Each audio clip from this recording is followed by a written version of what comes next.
Hey everybody, welcome to the Last Call Whiskey Podcast. I'm Jeremy. I'm Travis. Hey, it's Sean. Dark Cloud.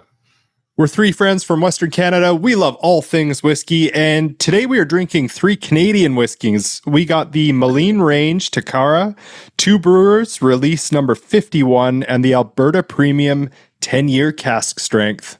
Welcome to the show. Last Call Whiskey Podcast, the best whiskey podcast there ever was, probably. Last Call Whiskey Podcast, the best whiskey podcast there ever was, probably.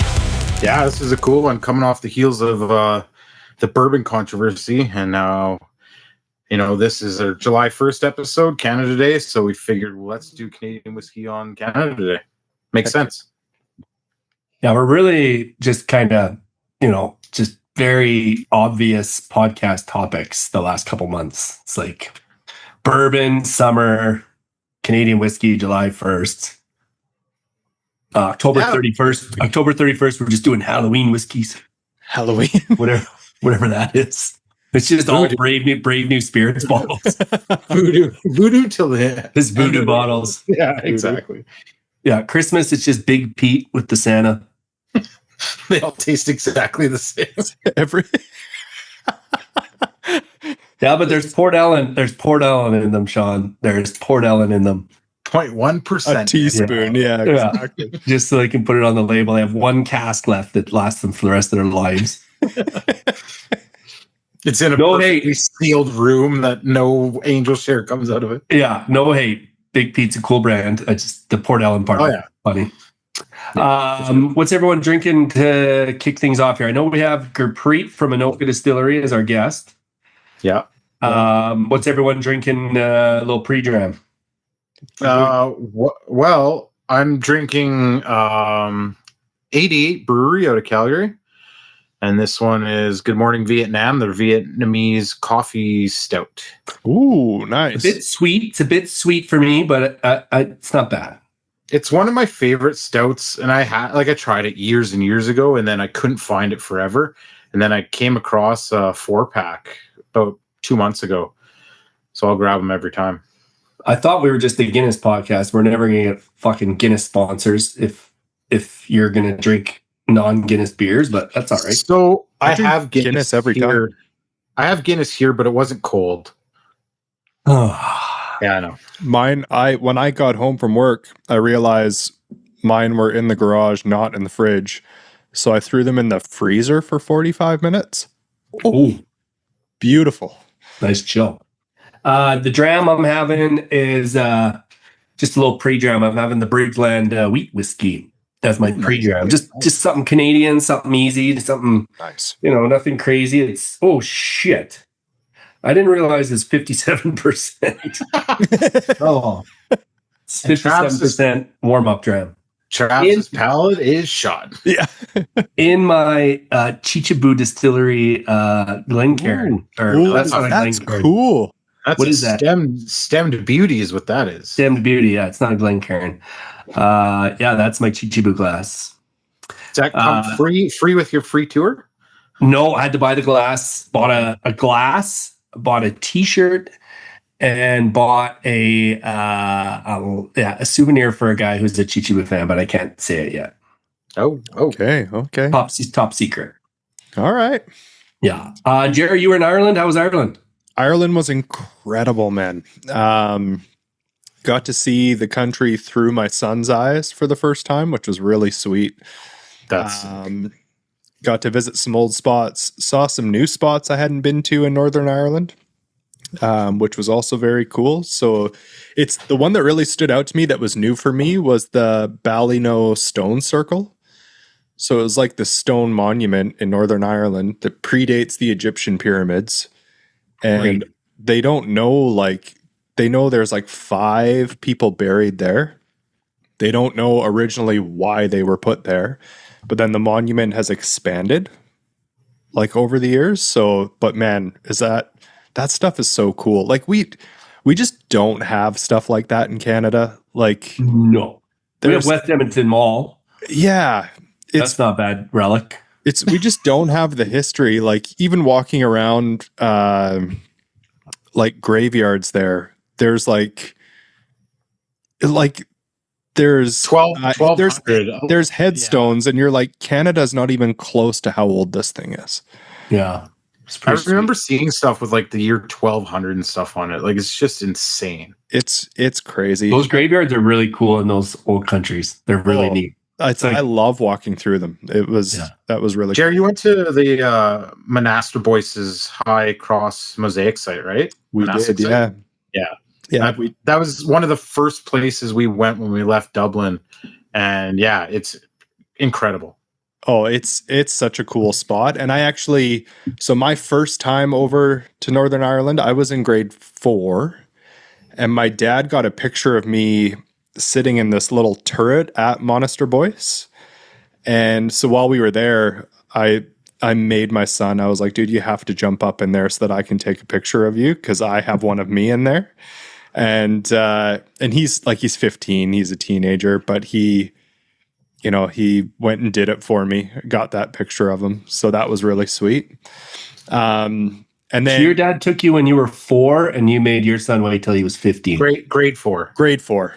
Oh, grade 4. Grade 4, yeah. Let's try to trash talk you there. And then did some whiskey stuff while I was over there. The highlights, 2 Stacks and Culloden. Like, man, just so, and I don't say this lightly. Culloden, Brendan pulled some stuff out of barrels for us while we were there. Dude, I legitimately think that they are making some of the best whiskey over there. Like, some of the stuff he has in barrels is unbelievable. And then Shane spoiled us too while we were there. He took us up to the little tasting room, and he pulled out some like pretty special bottles. Shane at 2 Stacks. At 2 Stacks, yeah. Yeah. And so that was great. Shane McCarthy. They're good people. Yeah, that's what we've always said about those brands. It's just really, really good people. Yeah, they are. Good people making good whiskey. And at 2 Stacks, I got to see a special little barrel of Cloud Cask. Cloud Cask number 3. Yeah. We got to get that on a boat here soon. We're just, I got to send off final quantities to them, and I haven't even fucking tried it yet. There's this much left. Sean, for those listening, is holding up the sample, and it's got some nice color to it. Very nice color. It's good, man. I'm excited. These are 4 samples that they sent. So, like, Sean is holding up 4 samples of different colors. But the lightest 2 Stacks I've ever seen, and then probably one of the darkest. Yeah. And we didn't choose either of those. No. That's a better way of describing it than just holding it up to the camera. I was trying to hide the words as well. 14 of our listeners are on podcasts and 4 on YouTube. So it's... Yeah, okay. Yeah, not many are seeing it. So yeah, we did, me and the fam were in Japan, which is kind of interesting, Jerry. You were in Ireland when you were in grade 4, and my youngest is grade 4 for this trip to Japan. So it's kind of cool taking kids, show them a little bit of the world. And my only whiskey experience on the trip was the trip to Chichibu. With Michael Pang, who we interviewed for our Japanese whiskey episode. Yeah. Him and a bunch of people from is it the Drammers Alliance or the Dram Alliance now? The Dram Alliance. The Dram Alliance. So I got to meet the head of the Tokyo chapter, Taisuke, who's a beauty. Cool. And I got to meet Hiro, who is the guy who runs the Vancouver chapter. We jumped on a train from Tokyo.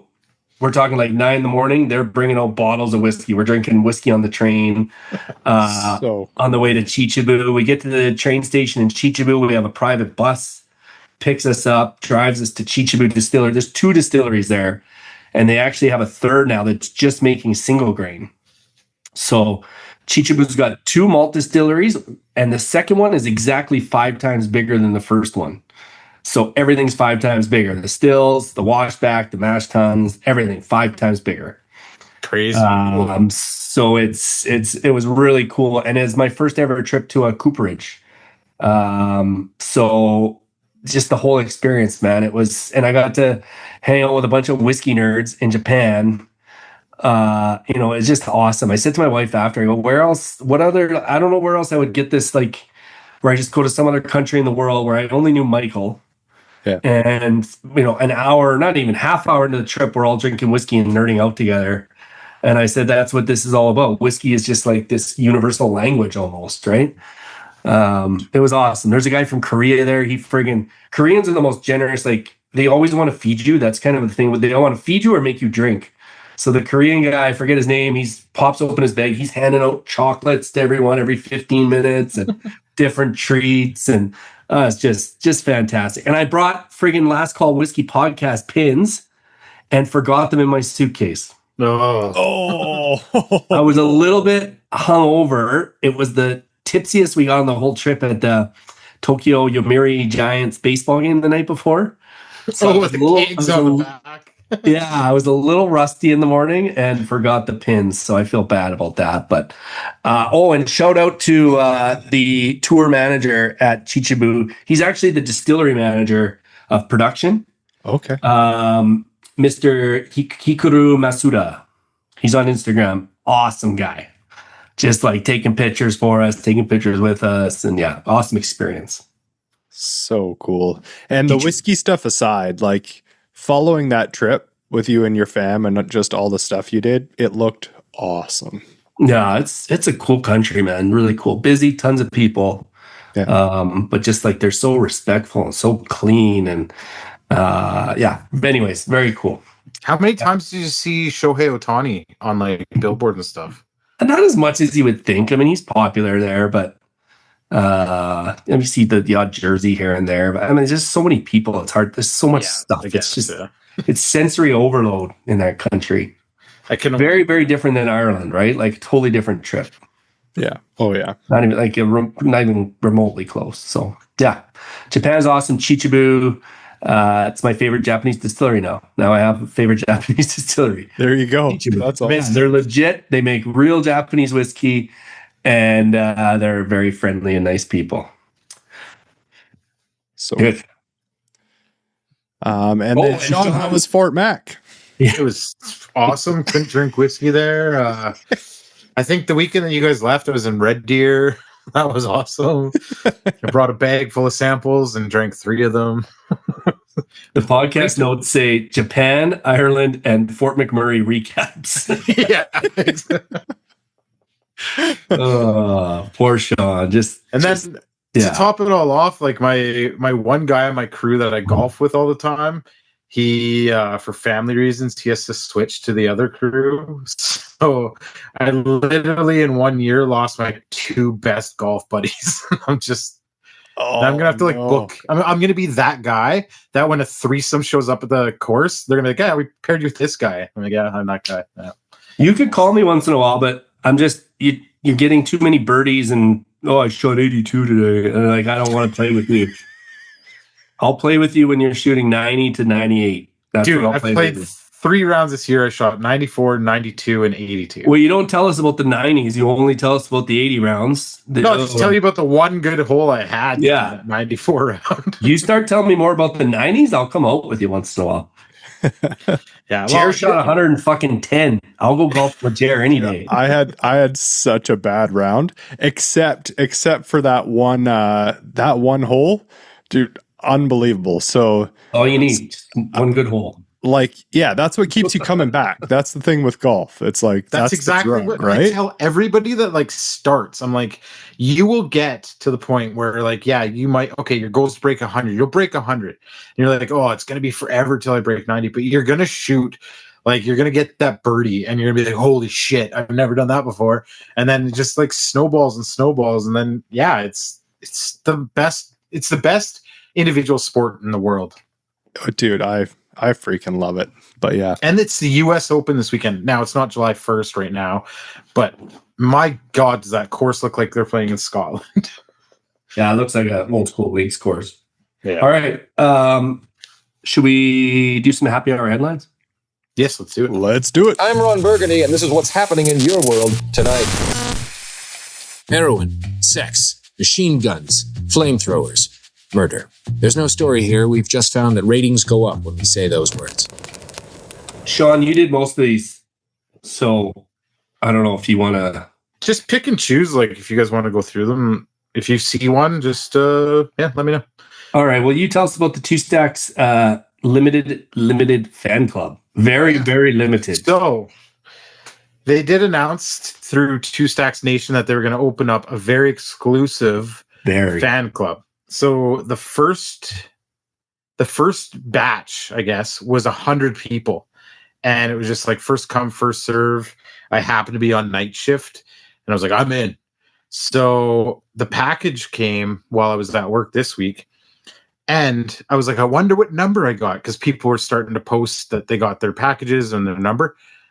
I'm officially number, you can't see it, but number 83, which it's my birth year is 83. So Alish Hemsky too. Alish Hemsky, Edmonton Oiler legend. Yeah. So yeah, I'm not mad at that number. It's a good number. And then so part of it is you get discounts on releases, but there's also like Bonders Club exclusive stuff. And the first one they teased is a gold dram in a can. It's not released yet, but yeah. I want one so bad. So the two first releases that we had access to were the new Pillars of Creation and for the 2026, and then the first ever Lost Chapters. And that one's like orange wax sealed. Really, it almost looks like compass box kind of artwork on it. So cool. It's like made at Lochgill Distillery, and then they got a cask of it, matured it at Two Stacks, and yeah, it's so cool. So yeah, those showed up. I opened them today, and there's a few extra little dram in a cans to replace the ones in my golf bag. So yeah, that's awesome. I was stoked that I got in on the first one, and actually today being June 18th when we're recording, they just released, I believe, another 50 or 100 spots. Cool. Sign up. Two Stacks, very, very limited fan club. Yeah. You should have been fan number one, but you dropped the ball. I was sleeping. This is somewhat Canadian whiskey news, I guess. Some company was purchased by, Wayne Gretzky Distillery, the company that owns them, was purchased by another company. I don't know if they're still going to be Wayne Gretzky Distillery, just different owners, basically. Well, yeah. So Fairfax, I think, are venture capitalists, and that's what they do. They scoop up brands and kind of whatever. Andrew Peller Wines are the actual owners of Wayne Gretzky Distillery. So it's unsure what they're going to do, if they're going to trim the fat, if they're right. They could get rid of the whole whiskey program altogether. Nobody really knows. Just kind of have to wait and see. But yeah, that was interesting. Jerry, you like apple juice. What's the next one? Yeah, so Kentucky man charged after shipping 97 shipments of apple juice instead of rare bourbon. It's awesome. But that's what happens when you try and peacock and buy the rarest of bourbons. You get apple juice. Yeah, secondary black market, and you're getting a. It was probably the friggin' advent calendar guy that went to jail. He's back. He's back. He's selling apple juice now. The guy that used to wear the pirate outfit and I forget his name. Yeah, I kind of feel like if that happened to me, like I would just open it and be like, he got me. Okay. He got me good. He got me good. I deserve that. Yeah. That's what I get for chasing the rare stuff. I'm gonna enjoy this 300 USD bottle of apple juice. Yeah. Sean, you should probably do the next two. Okay, so Bushmills, obviously a couple years ago, they redesigned their core range with the age statements in like the new squarish bottles. Yeah, they're nice. And they kept the original Black Bush, Red Bush in the traditional bottles that they had. Mm-hmm. Well, now they've relaunched the Black Bush in the new style bottles. So I'm not sure how I feel about it yet. I haven't seen one. I probably have to see it in person. But now the original Black Bush bottles are going to become collector's items. And I've got about 10 of them from the 1970s all the way to the current edition. So Oh, look at you. That's pretty cool. I'm going to have to get one. I don't know how I feel about it either. I kind of liked that the Black Bush was set apart from the other bottles, but It's still one of the best. It's still one of the best names in whiskey, Black Bush. It's just such a good name, man. dude, Black Bush. Black Bush hailed year over year as one of the best value bottles that's readily available. Like it's great. I'm close. And then Sean, what's this? You posted this one. I have no idea what Slane whiskey is. It's an Irish brand. Yeah, I guarantee you've seen the bottles, but yeah, Slane whiskey, which is produced at a distillery on the grounds of the Slane Castle. Slane Castle is like world famous. Like U2 held a concert there, and they had like 1 million people or 100,000 people on the grounds for it. Historical castle, whatever. But they owned Slane whiskey, and here I think we can find like the regular release, and at times the cask strength has showed up, but they've halted production altogether, and they expect the pause to last for several years. They just have a ton of product and barrels resting, and yeah, it's kind of sign of the times everywhere right now. But yeah, interesting brand to do. I've never seen that bottle. I'm looking at it right now. I've never seen that bottle. I don't know what I want to say. Yeah, never seen that. And yeah, I mean, if Teeling's profits are down 90%, you can guess that other companies are down 100%. Yeah, exactly. as well. So yeah, Slane whiskey for all you Slane whiskey fans out there. What's crazy is like I bought a bottle way back at the beginning of my journey when I was trying to collect every Irish whiskey like Pokemon, and it's not bad. Like it's a bottom shelf Irish whiskey, decent enough. If you report it blind, you wouldn't turn your nose up at it, is what I'm saying. Jeremy, this is in your neck of the woods. What's going on in McAloney's now? Another change? Talk of the town in BC. McAloney's, so they have new ownership, and they just forced a rebrand of all of their product. And this is my own personal opinion. I think it's shocking and horrifying. Oh no. Is that emoji, the smiley face emoji with the like wide mouth with the teeth, like it's it just feels, do you know what it feels like to me? It feels like probably, like, we all know the industry's down. I have a feeling sales were down and they kind of panicked and did a rebrand. That's kind of what my gut is saying on it. But yeah, yeah, that's it. And look, what does the name of that whiskey say, Trav? Read it. It's now my new favorite after Black Bush, Bang Sauce. Bang Sauce. I don't mind it. I like the change of direction. Shocking, yes, but awesome also, yes. We could just get bottles to like leave on our wives' pillows at night when we Bang Sauce, and that's not a limited edition. That's their core. No, it's core. Yeah, that's one of their core range. That's range. Incredible. It's I'm not. You can be horrified. I'm impressed. That's fine. I said it was my own opinion. That distillery, man. I would love to be the accountant that looks at I have no idea what's going on there, but they're always looking for money. They're always looking for investors. And it's not even trying to knock the distillery. Like they've made some really nice stuff, but it's crazy. And it just shows you maybe just how hard it is. And we can ask Gurpreet about it, but just how hard it is to start and run a distillery in Canada, because man, and we can talk about two brewers later when we review the whiskeys and how they did it with starting as a brewery, because I would love to know the backstory. Like they should write a McAloney's book someday and just, it's called Bang Sauce, the story of McAloney's. Well, like they had the big lawsuit with Diageo and the SWA. Like, yeah, there's so much stuff. I know. Like they bring in Mike Nicholson from Diageo or from Lagavulin, the friggin' guy who created Lagavulin 16. They got Graham McAloney himself. They got the Scottish connection. There's there's so much craziness. They had that Andrew Walls, the Scottish guy that would carry around the sword and the cask. And man, they were like, everything just looked like it was going to be the best. And then they win some awards here and there. Like Grab McAloney won Distiller of the Year. I know, think and no at one the talked about it. World Whiskey Awards, and nobody talked about it. Crazy, man. Speaking of crazy, Diageo registers the trademark on Johnny Walker 0%. So like, Sean, what's this? Like, what do you mean? Why do they have to trademark it? They have Johnny Walker trademark, don't they? Yeah, I don't know.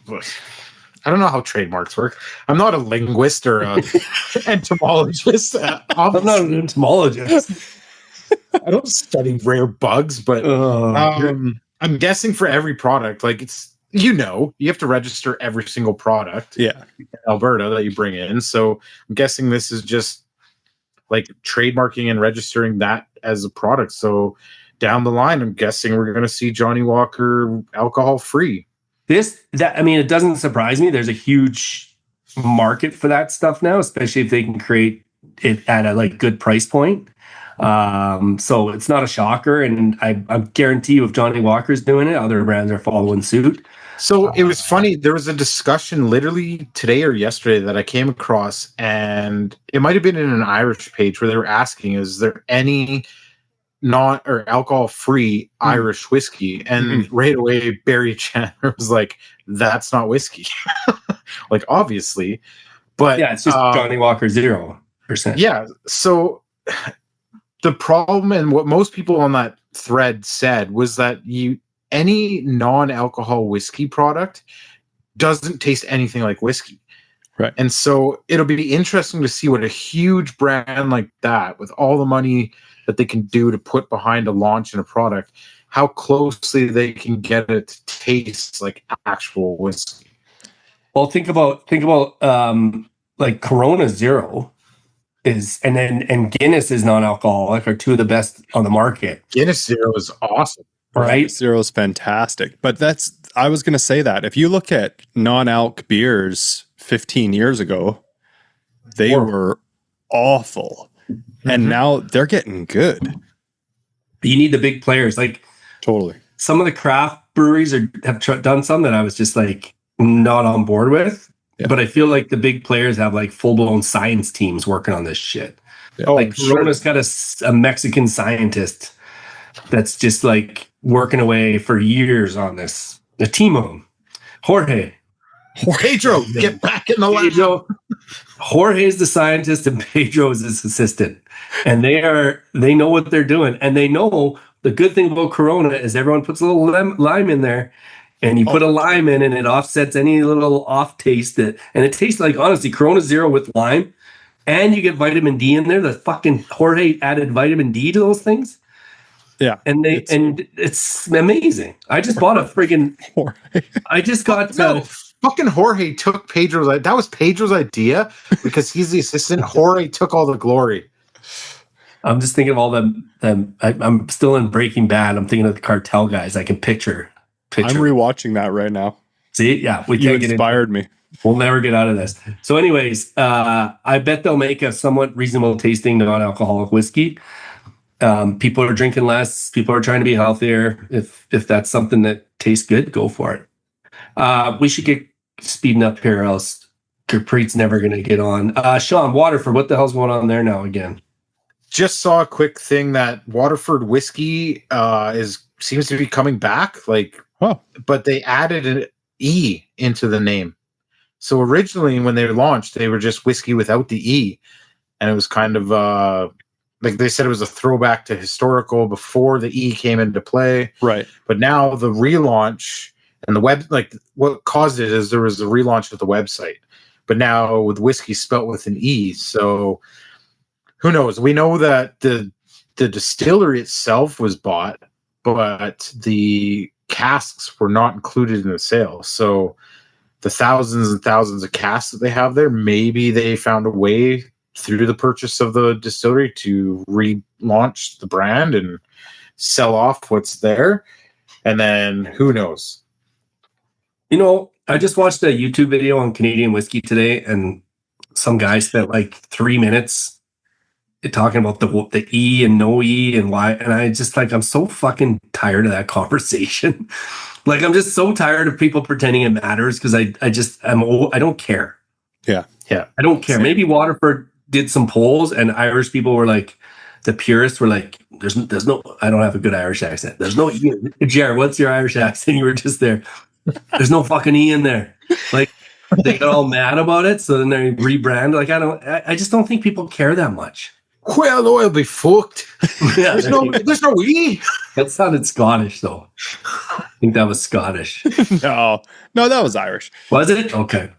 All right. New releases quick. All right. So I posted it. Wine and Beyond, usually known for single casks. They release one a month usually. And usually it's bourbon or American whiskey.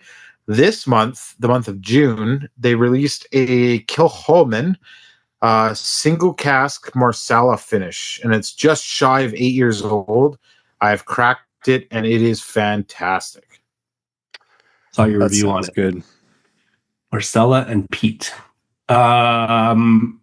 Holyrood did the Yeah, Holyrood. Not Holyrood, Holyrood. Holyrood. Entomologist. A trio of wine yeast casks, and it was so there's 3 different releases, 3 different yeasts, right? Yeah, all wine yeast, different strains of wine yeast. Right, and only there's like, but I don't even know why there's like 30 bottles for all of all. It's exclusive to Kensington Wine Market, I think, in Canada. Probably. So like they didn't bring very much. This is like a super whiskey nerd release, which is awesome. It's just a throwback because we had them on recently, and so the wine yeast that they used, they also matured it in the barrels from that wine. So like, there's a Bordeaux one, and there's a super whatever. cool. I can see you probably buying one of each of those. I want to. I'm trying to. Hopefully. Yeah. Jared, what do we got next there? Ardnamurchan, Paul Lanois. Is that how you say it? And Midgie 2. Yeah, I thought the one we did was Midgie 2.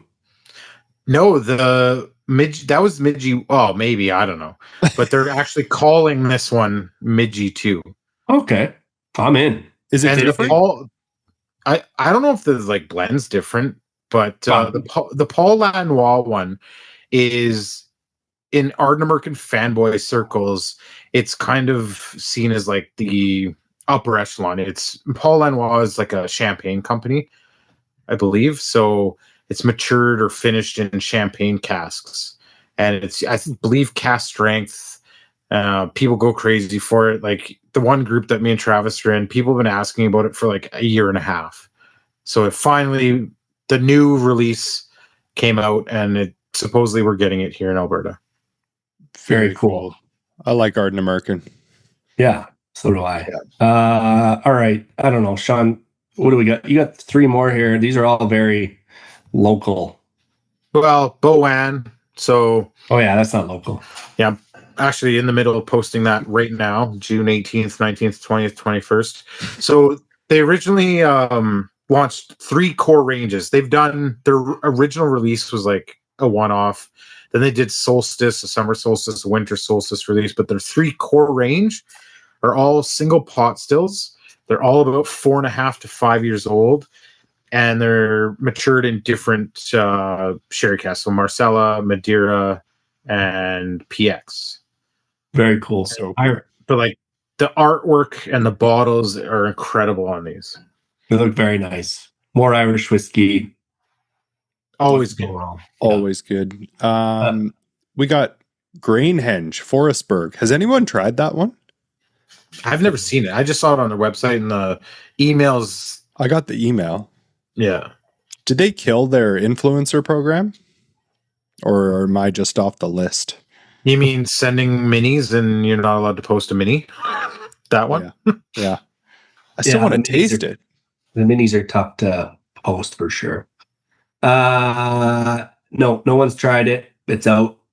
Grainhenge is just kind of, they're still around. They haven't really made huge waves. I think the beer is probably still making them most of their money, but They did win like best rye and whiskey in the world like 2 years ago. Yeah, they won something cool. We talked about that, I think, when it Something happened. like that. Their first release made waves. And then Yeah, The all first kind of like two were great. were awesome. And then it kind of trickled down from them. But I think their operation it's all supplemented by the beer sales. Oh, yeah. So I think they're just going to keep kind of doing their thing. And if something good happens with a release, something good happens. Weird. That'll be a common theme through our episode today. Well, and the whiskey's just getting older too, and it'll be. Speaking of older whiskey, Sean, your Hansen. Yeah. So earlier this year, I think in April, they launched their first ever 7-year-old, and I don't even think it's released yet. But breaking news: they are going to release a single cask of 7-year-old sherry cask. And this is 7 years in a sherry cask. Like full maturation. Yeah. Oh, baby. Yeah. So if you were part of the Hansen lore going back, they had a sherry cask already. And I believe that one was released around 4 years old. And it was phenomenal. I don't know why more rye isn't matured in sherry casks, because it makes a super cool whiskey, but I can't wait. I'm stoked to try the 7-year-old. Last but not least is mine, because I just heard this on Whiskey Cast today. Bardstown, who we reviewed, it was our must-buy from last episode.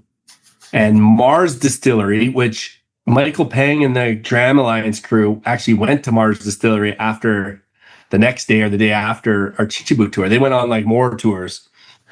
So Bardstown is sending bourbon to Japan to mature in Japan with the Mars Distillery single malt. And then Mars Distillery is sending single malt to Bardstown. And they're doing like these cross collabs where one's going to be bottled in Japan and one in the United States. So Japanese whiskey and bourbon collab between those two. So I don't know. It's not out yet, but it sounds really, really cool. Because I'm a Japanese whiskey expert now. So You more than us, for sure. yeah, I'm an expert. Perfect. We nailed that. Not too bad. We're only half hour late getting Gurpreet in. Oh, you don't want to do the last one? Oh, is there one more? Oh, here, I got it. Oh, yeah. You go, Jared. The Harrison Ford Glenmoe has landed. I'm buying one. I'm buying one. You put a samurai sword on a Japanese whiskey, I'm in. You put an aging actor on a scotch, I'm in. Doesn't matter. I should have called it the Han Solo Glenmoe. That would have been cool. Like Indiana Jones, like fuck. Indiana Jones. Yeah. And the problem is that like That's probably way more copyright issues with that than just having. But like, have you seen the bottle and like the packaging? It's just like it might as well be Comic Sans font that just says Harrison Ford. Like it's a generic font. Nothing. There's nothing sexy about it. It's an NAS Glenmoe that's like they say. Oh, he wanted them to put it out at a higher strength. So I think it's like 48% instead of 46%. Yeah. Well, it is what it is, Sean. I'm buying one. All right. Well, it'll fit nice on your shelf with all the mismatched boxes. Do you? I only keep the ones that match on the front now. Do you guys? We should hold off. Well, I think we do the interview and then we go for our pee break. Yeah, that sounds good. Yeah, I'm good. We can do this. We can do this. Okay, we're all getting older, you know. We might have to have. In 3 years, we're having two pee breaks an episode. I'm pretty sure I peed when I was chasing my dog down the street. All right. Let's friggin' Cask Me Anything with All Mr. right. Gurpreet. Let's get Gurpreet in here. Cask me anything. Pop the cork and pour a dram. It's time for Cask me anything. Thanks for joining us tonight, Gurpreet. Yeah, no, thanks for having me, guys. Just let me pull up. Did you leave the distillery earlier, or is this I did. normally when you're home now? I left early so that I could drop something off for Sean at his place on the way out, and then Was it you that let his dog out then? Yeah, no. Caused a lot of drama. Wait, how is it that you guys all have these hats and I was at your house, Sean, and I don't have a hat? Well, we have a website that you have to buy them from. Oh, okay. Yeah. I had to buy mine. So. Yeah. This isn't some like, yeah. We don't have that budget yet. We're trying to send the podcast to Scotland and Ireland, and this is the only way we can make money. 30 cents from every sale goes towards their fund. Yeah. All right. I'm sad I missed out what you guys were talking about beforehand. You did We not. just went through like Didn't miss news much. and new releases. You guys talk about Watchtower? No, don't. It's a sore subject. That's honestly, it's I think one of my favorite Canadian whiskey releases until I start releasing whiskey. So Well, you poured it for me, so I got to try it, and yeah, it was, especially because I've tried everything else from them before, and yeah, it blew me away. Yeah. What's really funny is like, are we recording? Is this thing happening? Yeah. Oh, yeah. Oh, amazing. Normally Jer like welcomes you, but sometimes it just starts happening. Okay, cool. What's really interesting about like that whiskey is just how much it teaches me about maturation in Alberta, because it's mostly 9-year-old whiskey. Some of it's 6 years old. But that whiskey was 30% heavily peated with like Baird's 55 ppm, like the same stuff that goes into like, Port Charlotte 10. And you can barely taste the peat in it. And they were actually really disappointed when they released it. That's why they weren't really jacked on it, because they expected something that was going to be like, have this huge, peat punch to it. But the peat faded. And I think it's a function of our aging environment, the fact that, we live in Alberta and it's super hot and we get these crazy temperature swings.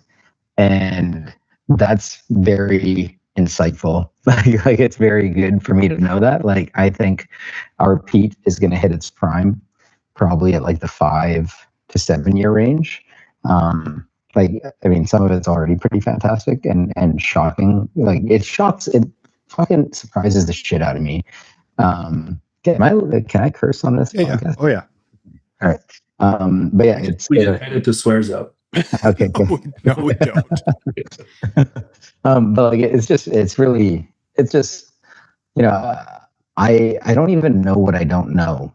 You know what I mean? Like I've learned so much about whiskey in the last 6 years, and I still don't know what I don't know. Right? Like every day is like it's like a new mystery unfolding in front of me. Like I got really excited because we had this peated Oloroso cask that 6 months ago I tried, and I was like, that's kind of disappointing. It's been in there for a year. I figured a year would be enough to give it like a nice Oloroso finish, and it was it was actually terribly disappointing. And then I kind of just left the barrel there for a while, forgot about it. And then, had somebody, a good friend of mine was at the distillery who loves Oloroso. And he's like, do you have anything finished in Oloroso? I was like, I got this cask. It kind of sucks. He's like, can we try it anyways? And so we crack into it. And it's like, I crack into it and I like, all of a sudden, like the heavens parted and like, I smell the cask. And it's like one of the most incredible whiskeys in the entire warehouse. And I'm like, what the hell happened in the last 6 months? Because the change in 6 months makes no freaking sense. Like it just makes no sense. So yeah, I don't even know what I don't know. And so we keep on learning new shit all the time, and things that we think aren't going to work, sometimes they work out. Things that we think, oh, for sure that's going to work, they don't work at all. It's funny because I was like folding laundry and like I just finished making notes for the podcast, and I get a phone call from Gurpreet. And at first I like literally said to my wife, I'm like, he's totally calling to ditch out on the podcast. And then he's like, where are you right now? I was like, upstairs. He's like, okay, meet me outside with a glass in like 30 seconds. So I grabbed a glass, walked outside. He pulls up. He's like, remember that Oloroso cask we tried around Christmas time? I was like, yeah. He's like, remember how like mediocre it was? I was like, yeah, it was pretty. It was decent, but whatever. He's like, now smell this. I was like, holy. And then he poured me. So that's what I'm drinking. Nice. Jealous. Sean always gets the bonuses, hey? Well, Listen, he's on my way what? home. 12 minutes door to door from the distillery in my house definitely comes with some perks. Yeah. There's been times I've been sitting watching hockey games and he's like, dude, you got to come out here. And literally at timed it was 12 minutes and 15 minutes total because I had to change out of my jammies and get there. That And takes time. That takes time. I walked in and it was just like a peat explosion in the distillery because he was like distilling heavily peated. Oh, it was so good. But yeah, this changed in 6 months from mediocre to like, this is crazy. Like, I think it might be one of like my favorite peated Oloroso casks I've ever had. Like, it's fucking magical. And I don't even know. And like my expectations were so damn low for this thing. Like, anyways, yeah, it doesn't make any fucking sense. Anyways, how are you guys doing? Oh, we're good. This is what happens. We have like an idea of how we want stuff to go, and then we just end up like full blown nerding out, and sometimes forget to like even introduce the guest and get a little bit like it's. So this is Gurpreet Ranu. He's the owner and master distiller at Anohka Distillery. That's kind of what I mean. Yeah, we didn't even do that part, but it's what happens when you get whiskey nerds together. We just want to talk. So, Jared, why don't you kick it off the official way? So, Gurpreet, when did you start Anohka? How long has it been now? Like legally? Yeah, well, just give us the quick rundown. Yeah. Yeah. Like, I mean, we started probably, I don't know, man, like a decade ago, 10 years ago, with this idea that, we grow all this barley here in Alberta and we don't do anything with it except feed it to cows and pigs. And that's fine. The cows and the pigs eat maybe a few 100,000 tons of barley, but we grow over 5 million tons of barley. And to put that in perspective, that's more than the entire United States. That's just Alberta, right? We grow more than any country in the Western Hemisphere. And so, like, we're the kings of growing barley, but what do we do with it? Like, for the most part, we export it, right? And we sell it for nothing. We sell it so damn cheap that it makes sense for the Japanese and the Americans to buy it, value add to it, and then sell it back to us, right? So whether you're having a Sapporo or an Asahi or Jim Beam or Jack Daniels, like all of those barleys that are in those mash bills for bourbons, for beers in Japan, all of that grain is coming from here and being value added. And then we think it's fancy because, it was made in Japan or made in Kentucky or in Tennessee. But really the grain all just came from here. And the more you look into it, like the more upsetting it is. And so that was kind of the genesis behind the idea.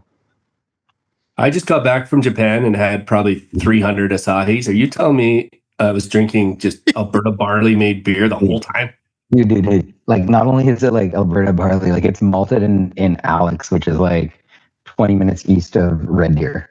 Like that's where the barley comes from, and it gets sent out by rail car out to Prince Rupert, goes across the ocean, and that's where I went to Fuji Gatemba, which is one of the larger distilleries owned by Kirin, and so like any of the Kirin beers, their barley comes from Canada. And I'm sitting there on the distillery tour at Fuji Gatemba, and very, very proudly they announced that our grain comes from Canada. And like they're very proud of the fact that their grain comes from Canada, right? Like it's like we have an amazing reputation for producing really high quality grain, and we just feed it to fucking pigs. Like it's fucking stupid.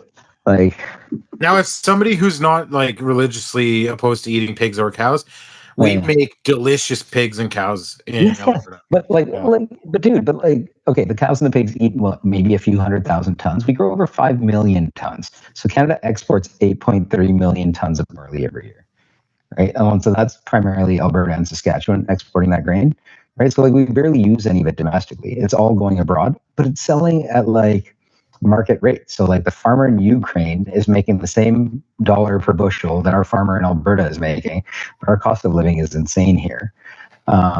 And so like it doesn't like farming. That's why farming's fucking crazy. And if you know any farmers, you know some crazy dudes. Farming sucks. Northern Cigar, Graham. He's a farmer. Yeah. And he's crazy. He's a crazy dude. Yeah. Sorry, Graham. So you're taking you have a family farm, right? Yeah. I And you mean, guys like you have all this barley, and you say, and this is 10 years ago, and I know the distillery hasn't been around for 10 years. So No. so the early stages, how does it go from we're feeding this barley to pigs and cows, I want to make whiskey? What does that early stage look like before you actually have a distillery, I guess?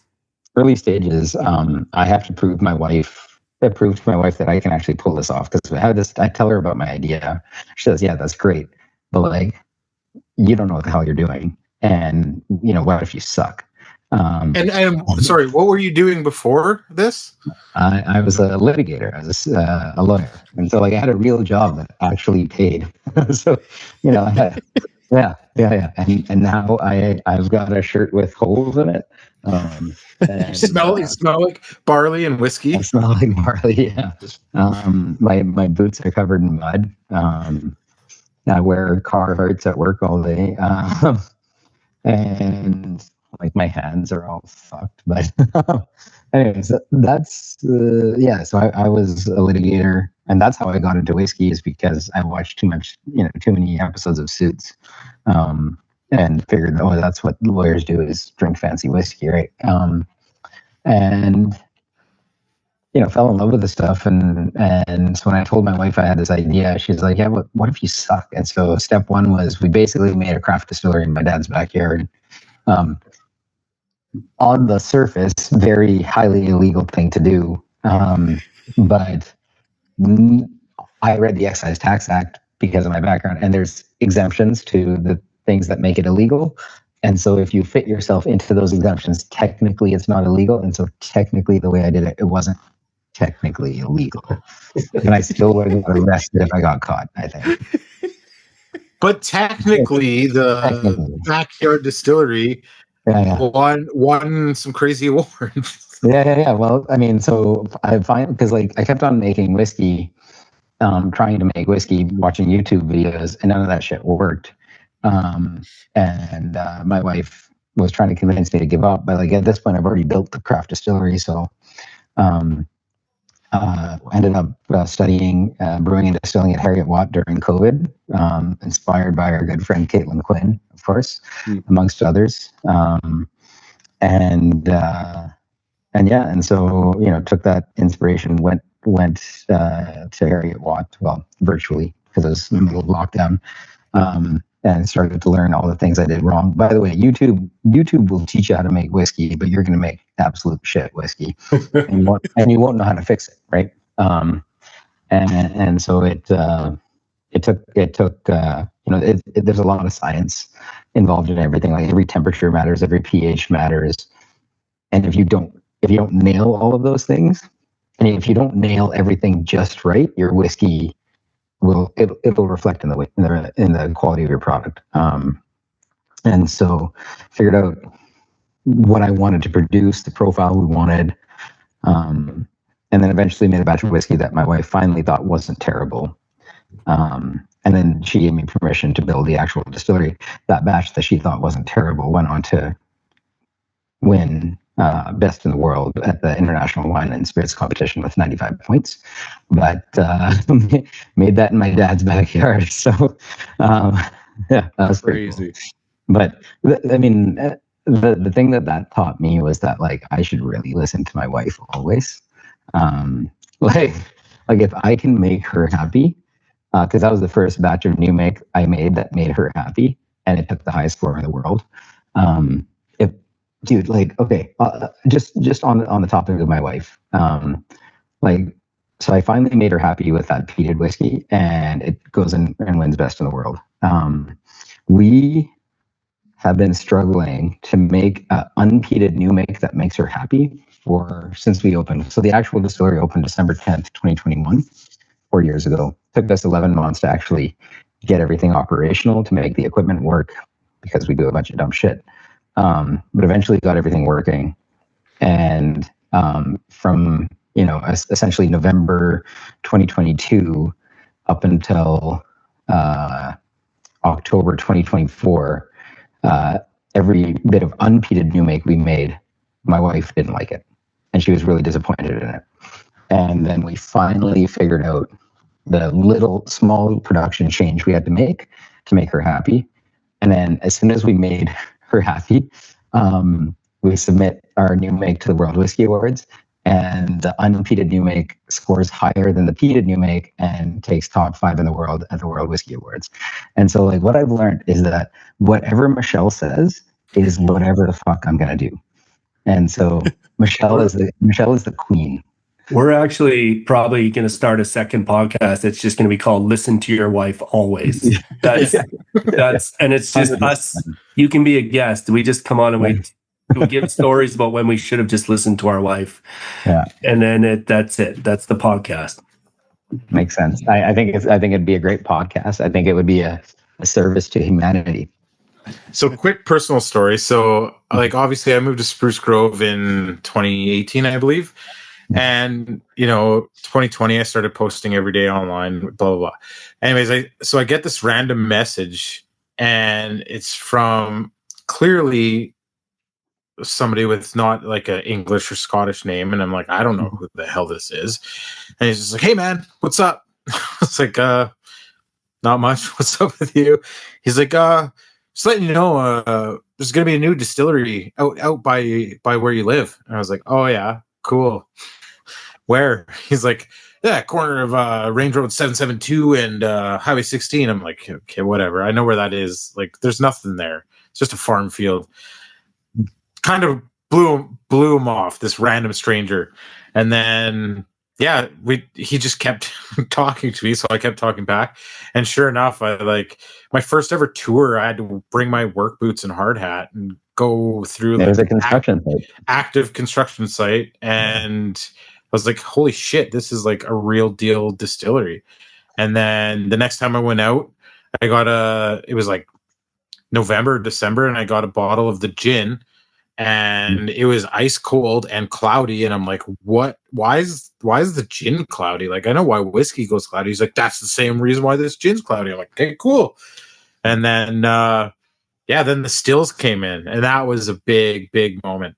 I was excited, and I'm just some random dude from down the road.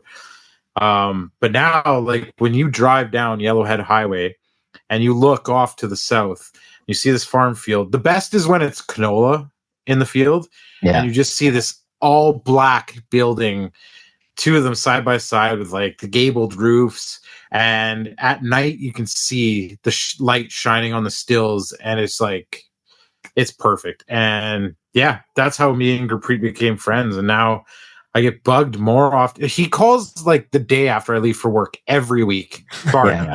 Hey, dude, where are you? At home? I got something cool to show you. I'm like, I just landed. Like, I just landed in Fort Mac.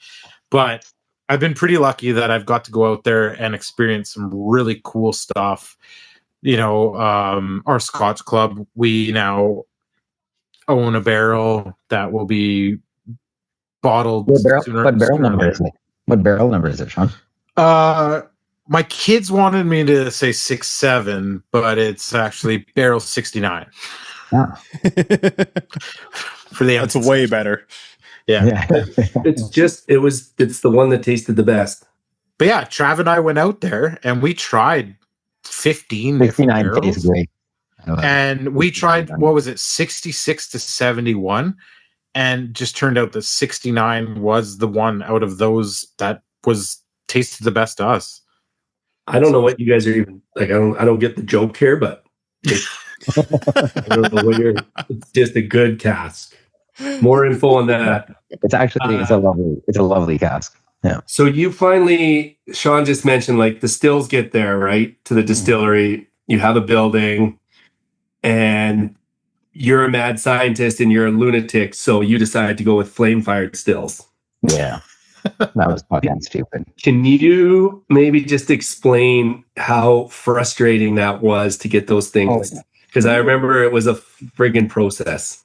Like, it's not like it was beyond frustrating. Like, it was like, dude, when I started this project, I had no white hair, and like all my hair has turned white. You're still doing fine. Yeah. Have you looked into TRT? Oh my gosh. Yeah. I don't know what that is. No, we don't need to go down that road. I haven't yet, but maybe that'll be the next step here. But yeah, so like going direct fired in Canada is fucking stupid, because we have the CSA, and so the CSA has really high standards, and so there's an American company that makes direct fired burner systems. Guess what? None of their shit passes a CSA inspection. Forsyth makes a direct fired system. Guess what? None of their shit is CSA approved. There's a Japanese company that makes direct fired systems. Actually, I think there might be multiple Japanese companies. Guess what? None of their shit passes a CSA inspection or has been CSA approved. And so, like, Chichibu's got flame fired, by the way. Chichibu. Yeah. Well, yeah, I've been there. It's beautiful, and that's a Forsyth setup. So they've got a refractory box set up by Forsyth. And like, Forsyth has been doing this since, the 1800s. Like, I mean, they know what they're doing. But nothing they make is CSA approved. So it hasn't been, they haven't submitted it to the CSA for approval. And our safety standards for the CSA are insanely high that even a lot of the things that are UL approved will not pass the CSA inspection. And so that was our biggest challenge. And I didn't fucking realize that until we already started building the distillery. And so we build the distillery, and I've ordered the stills, and I have this guy in Tennessee that's going to send me this burner system. And so I think everything's great because I think I've lined everything up. And then we go to order the burner system after we start construction.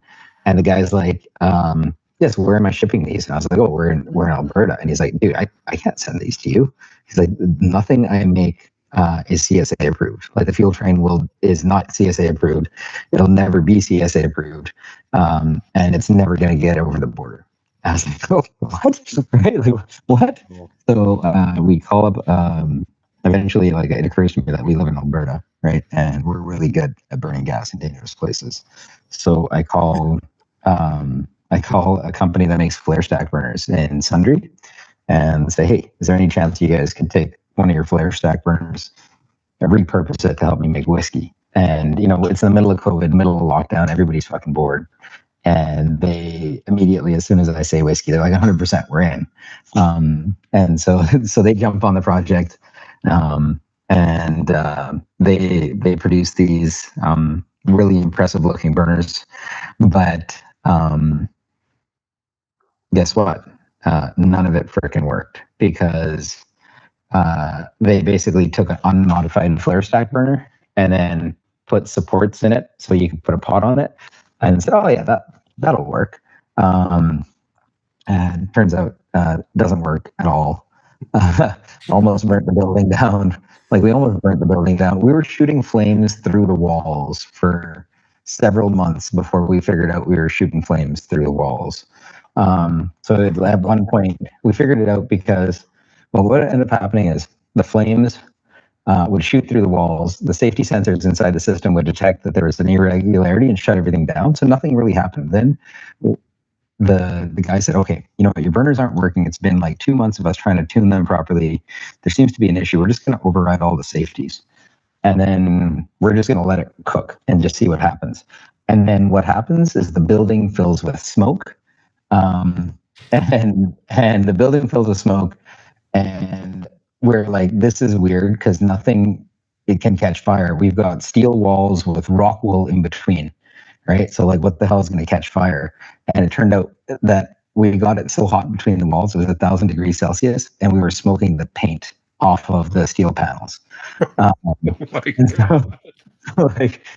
if anybody here has any experience with firefighting, but it was fucking, like, that's insane. Right. Like, and so, we have this fireproof building that's like smoking and filled with smoke. And we're like, what's going on? And so then dismantle the system, and then we realized that we were shooting flames through the walls. It was so hot that we actually melted all the electrical in the wall, and then had to rerun the electrical on the outside of the wall. Crazy. and it took like 4 attempts at redesigning it, and they kept on kind of screwing me around in the redesign because they had spent so much time already trying. They spent like 3 months trying to tune this thing. They had like a full-time tech trying to get these damn things to run before they realized what the mistake was. And it's because they didn't put a sight glass on the burner, so we couldn't see what happened. And so we finally put like an iPhone in the bottom and we watched what the fuck was happening. We're like, oh shit, like that's a big problem. And eventually figured out what the problem was. They tried to redesign it using like parts off Amazon twice. I was so mad. And you got to think about this. Like at this point, I've spent every penny that I have. I've spent every penny that my parents have. We got one of our family friends to invest in the distillery as well. We've spent all of their money to build a whiskey distillery that can't fucking make whiskey, right? Like, do you know how that feels? God. Do you know how that felt? Like, do you know how responsible I felt and like how terrified I was? Because like, I'm gonna let all these people down because I had this really stupid fucking idea to make whiskey using fire, and, and so like it was so stressful, and so like I think that stress manifested as like anger. And so I finally got angry enough that I like threatened to sue them, essentially, a veiled threat. And then they read between the lines and they saw that things might go sideways on them, and finally got some engineers involved. Actually, the founder of the company got involved because he was the dad of the current CEO, and he was the engineer who originally designed everything, and so he understood what was wrong with the current burner design. And understood what I was trying to explain to them, and within a month of that email exchange and getting the other guy, the dad, involved, everything got fixed, and so now everything works really, really well. And so they overhauled everything. They sent a team of welders there. They basically spent almost a month up at Anohka overhauling these burners. Basically gave me brand new burners, took all the old parts back, and they ended up making something that now works really, really well. But nonetheless, that puts us a year behind in production. And for a distillery that's making an aged product, that's fucking insane. Was it a And year? a year. It was 11 months. 11 months. I did not know it was that long. And, yeah. So so like it took us 3 months to diagnose the initial issue. Then they tried the guy literally ordered parts off Amazon and tried to use these Amazon parts to try to fix the design. And I was like, that's not going to work. And sure enough, it doesn't work. So then he's like, okay, order something like he gets me to order this other part, these other burners from this other manufacturer. And I'm like, that doesn't fix the fundamental issue with the exhaust, because that was the issue with the exhaust. And he's like, yeah, but these burners, these jet burners, these will work. And so we try them, spend $3,000 on these fucking jet burners. None of them fucking work. And then I somehow got a hold of Dad's email, so the current CEO's dad's email. And then after I got Dad's email, everything finally got fixed. But man, it was fucking terrifying.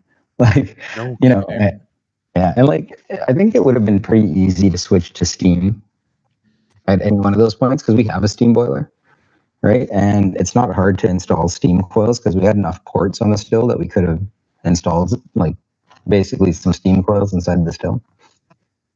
But I always knew that then if we do that, then we're just another fucking distillery, right? Then we're just another steam-fired distillery doing nothing particularly special. And I knew that using fire would make it special, because by this point, while our actual distillery wasn't doing anything, the new make I made in my dad's backyard using a fucking gas line that I ran from my dad's barbecue 100 feet above ground to a shed, and ran fire in my dad's shed, took the highest score in the world, right? And so I knew that we gotta just these idiots just need to figure this out. They just need to figure out how to exhaust the system properly, how to deal with the fact that the other thing they didn't account for is that for fire safety, the building was under negative pressure, and we had like I think we have 16 air changes an hour in there to make sure that it doesn't blow up. But what that means is that, like, the air is constantly being sucked out of the building, so the burners are being starved of oxygen. So we had to find a way to like force oxygen into the burners. Anyways, there was all these things that they didn't consider, but eventually we got everything sorted, and now we won best in the world using, the burner system I set up in my dad's backyard, as well as our actual legit burner system at Anohka. And so, like, there really is something magical about fire. Yeah. So what's the, like, in layman's terms, what's the Maillard effect, and what does that do to the whiskey? It makes it it appeals to us on like a caveman level, I think. Right? Like, you just think about what we are, right? So what you're talking about, the Maillard reactions, is something that happens when you take basically any sort of food product and you expose it to high heat.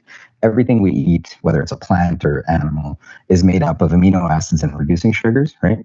And you expose that mixture of amino acids and reducing sugars to high heat, and it turns brown. So that's called non-enzymatic browning. And that's evidence of a bunch of chemical reactions, most important of which is our Maillard reactions. And so that's where you take an amino acid and a reducing sugar and you have them combine. But like, you look at a piece of bread, right? And you steam a piece of bread for a week. Is it ever going to turn brown? No. But 2 minutes in a toaster, and guess what happens?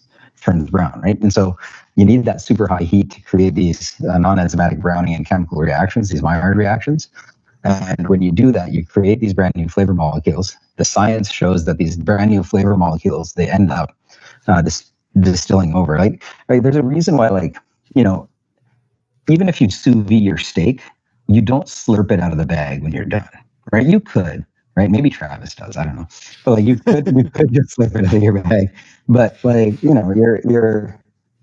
after you're done sous videing it, you still throw it on a grill or a hot pan and you sear the outside of the steak. And when you do that, what happens? You create a bunch of Maillard reactions. Same reason why you don't pull your lasagna out of the oven after it's done cooking. Everything's cooked. You could just pull it out of the oven. You could just do that and eat it. But you don't. You put your broiler on high and you wait till the cheese turns brown, and all of a sudden it tastes better, right? There's a reason why you have creme brulee and not just creme with sugar sprinkled on top, right? Like, these flavors taste good.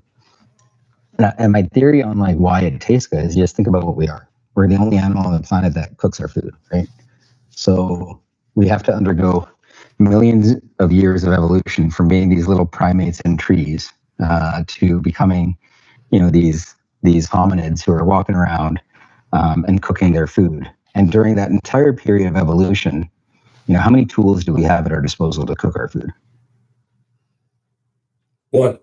We have one fucking, just one. right? And so it shouldn't be a surprise that this animal that evolved to cook its food using fire, well, maybe that fucking animal might like the flavor of food when it's cooked over fire, right? I think that was our cheat code, right? And I think I honestly believe it's our cheat code. Like, we basically tapped into like into human evolution, the thing that separates us from every other animal on the planet.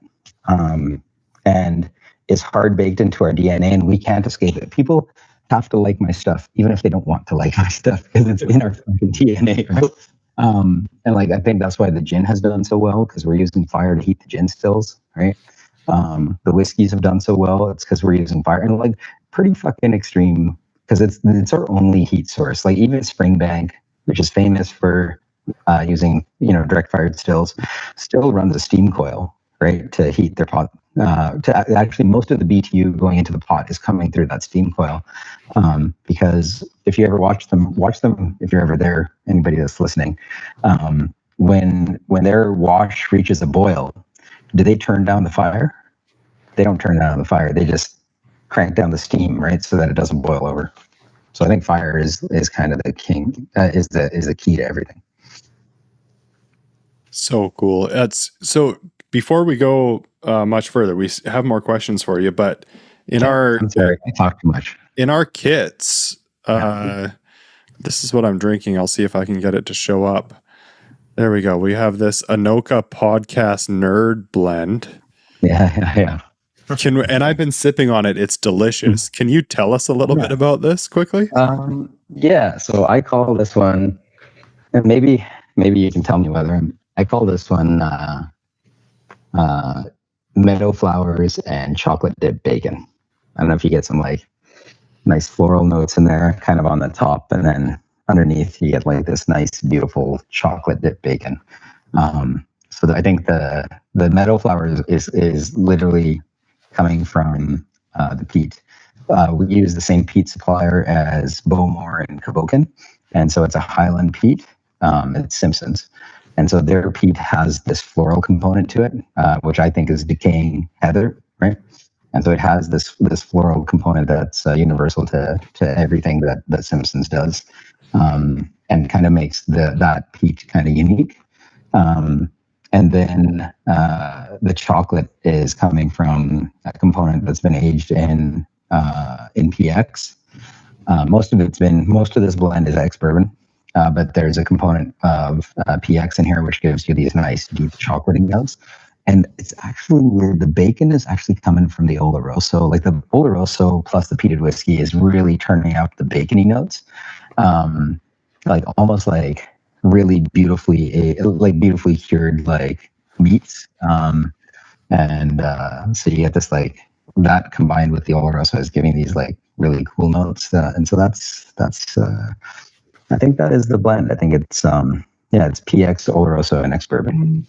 Have you ever wrote notes for SMWS? Like meadow flowers and smoked bacon is like a typical SMWS name. Yeah. I mean, I kind of wanted people to know what they're getting. Cause like, I think, we don't know what the fuck we're doing still in terms of like what type of cask program we're going to have in the long term. Cause right now we don't know, like if you asked me 5 days ago, does Oloroso and Anohka work well? I would have told you, it's okay. Today, I'm telling you, it's freaking incredible, right? And so like, I don't know what the future of Anohka looks like, and so until we figure that stuff all out, and it'll probably still be a couple years, all we can do is release small batch releases of the best whiskey we can possibly release at the time. And so we'll take, we'll blend with different casks. We'll probably do some single casks. There are some single casks that are kind of exceptional. Are probably this whiskey that you guys are trying right now will probably be our first full-size bottle release. It's already blended. It's sitting in a stainless steel tank. Do you guys mind if I get your feedback on this whiskey right now? Like I'm kind of curious because here's the thing: is I haven't bottled it yet, so I can do whatever I want. I can fix it. I can adjust it. But if there's something wrong with it, you should tell me now. But don't like trash me behind my back later, please. I mean, I was lucky enough. I got to try this a couple weeks ago at the distillery, and you told me that this is probably going to be your first actual whiskey release. And I said it's perfect for that. It's above its years in age, in taste, and when you describe it as like floral with that, Oloroso and peat, it hits that. PX and Oloroso. Oh, both. Sorry, my bad. Yeah, like sherry and the peat combines for that kind of earthy cured meats, and I get both that. I get the floralness and I get that cured meat part. But like, I mean, I'm probably luckier than most people. I've tried so many things that are a year old, 6 months old, year and a half, 2 years, all along the journey. So it's cool to see along that journey how things evolve. But I mean, we've tasted stuff in your warehouse that was 2 years old, and we're just like, this tastes like it has 20 years of aging on it. And it was just like one magical barrel that it happened. The ones beside it weren't like that. And we're just like, what the hell happened? Or the stout cask where you're just like, and it doesn't make sense. It should work, but this as a first release is gonna kill it, I think. And I told you that before. I'm not just blowing smoke up your ass. If I didn't like it, I would tell you I didn't like it. Yeah. If you had a tendency to blow smoke up my ass, I probably wouldn't talk to you, Sean. I talk to you all the time. So what do you say? There we go. What's the age on this one? Just over 3 years. That's wild to me. Yeah. Oh yeah, it lacks any of those youthful notes that you would get on almost any 3-year-old whiskey, which is what's crazy about these Anohka single malts. I'll give you an example, Chair, and I don't know if I told you this story, but when Bearded Dave brought Barrel 69 over for me and a couple buddies to try, we sampled it and we were like, oh man, this is really good. And I was like, yeah, like it's delicious. It's great. And then we had finished most of the sample bottles. So then I just wanted to have another peated whiskey. So I poured Ardbeg. Which Ardbeg was it? Do you remember, Gurpreet? I texted you. I have to check my text messages. I think it was Ardbeg. is it the Smoky Trails or the? Yeah, it was one of the limited editions. Eureka, I think. Okay. Yeah. Maybe it was Eureka. Yeah. And I poured it after having yours, the heavily peated Anohka 3-year-old single malt, and then I had the Ardbeg, and I was like, oh man, this isn't like a blowaway. Like Ardbeg is so much better. And then I poured the Ardbeg for each of the other guys. There was 4 of us, and then we each had a little bit of the Anohka left.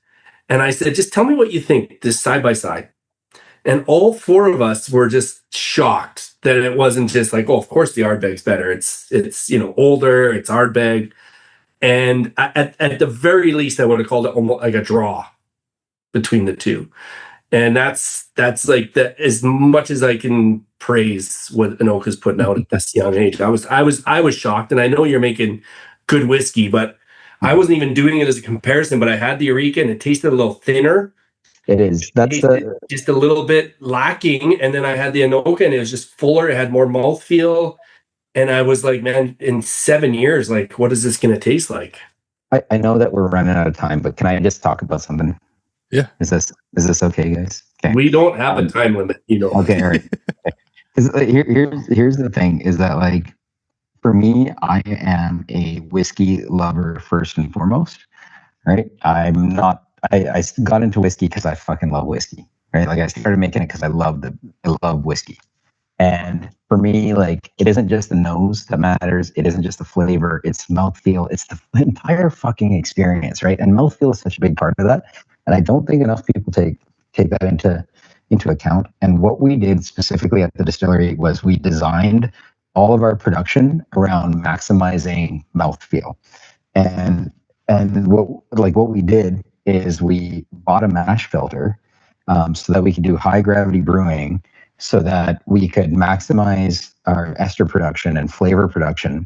Then also increase the ABV. Like we're at 11% in the fermenter versus like, between 4 and 7, depending on which distillery you're at in Scotland. Right, 11 high. Yeah, 11 is very high. Well, what does that do to your ABV in your low wines receiver? In your low wines receiver, rather than being at 17 to 21%, which is the typical band for Scotland, we're sitting at nearly 30%.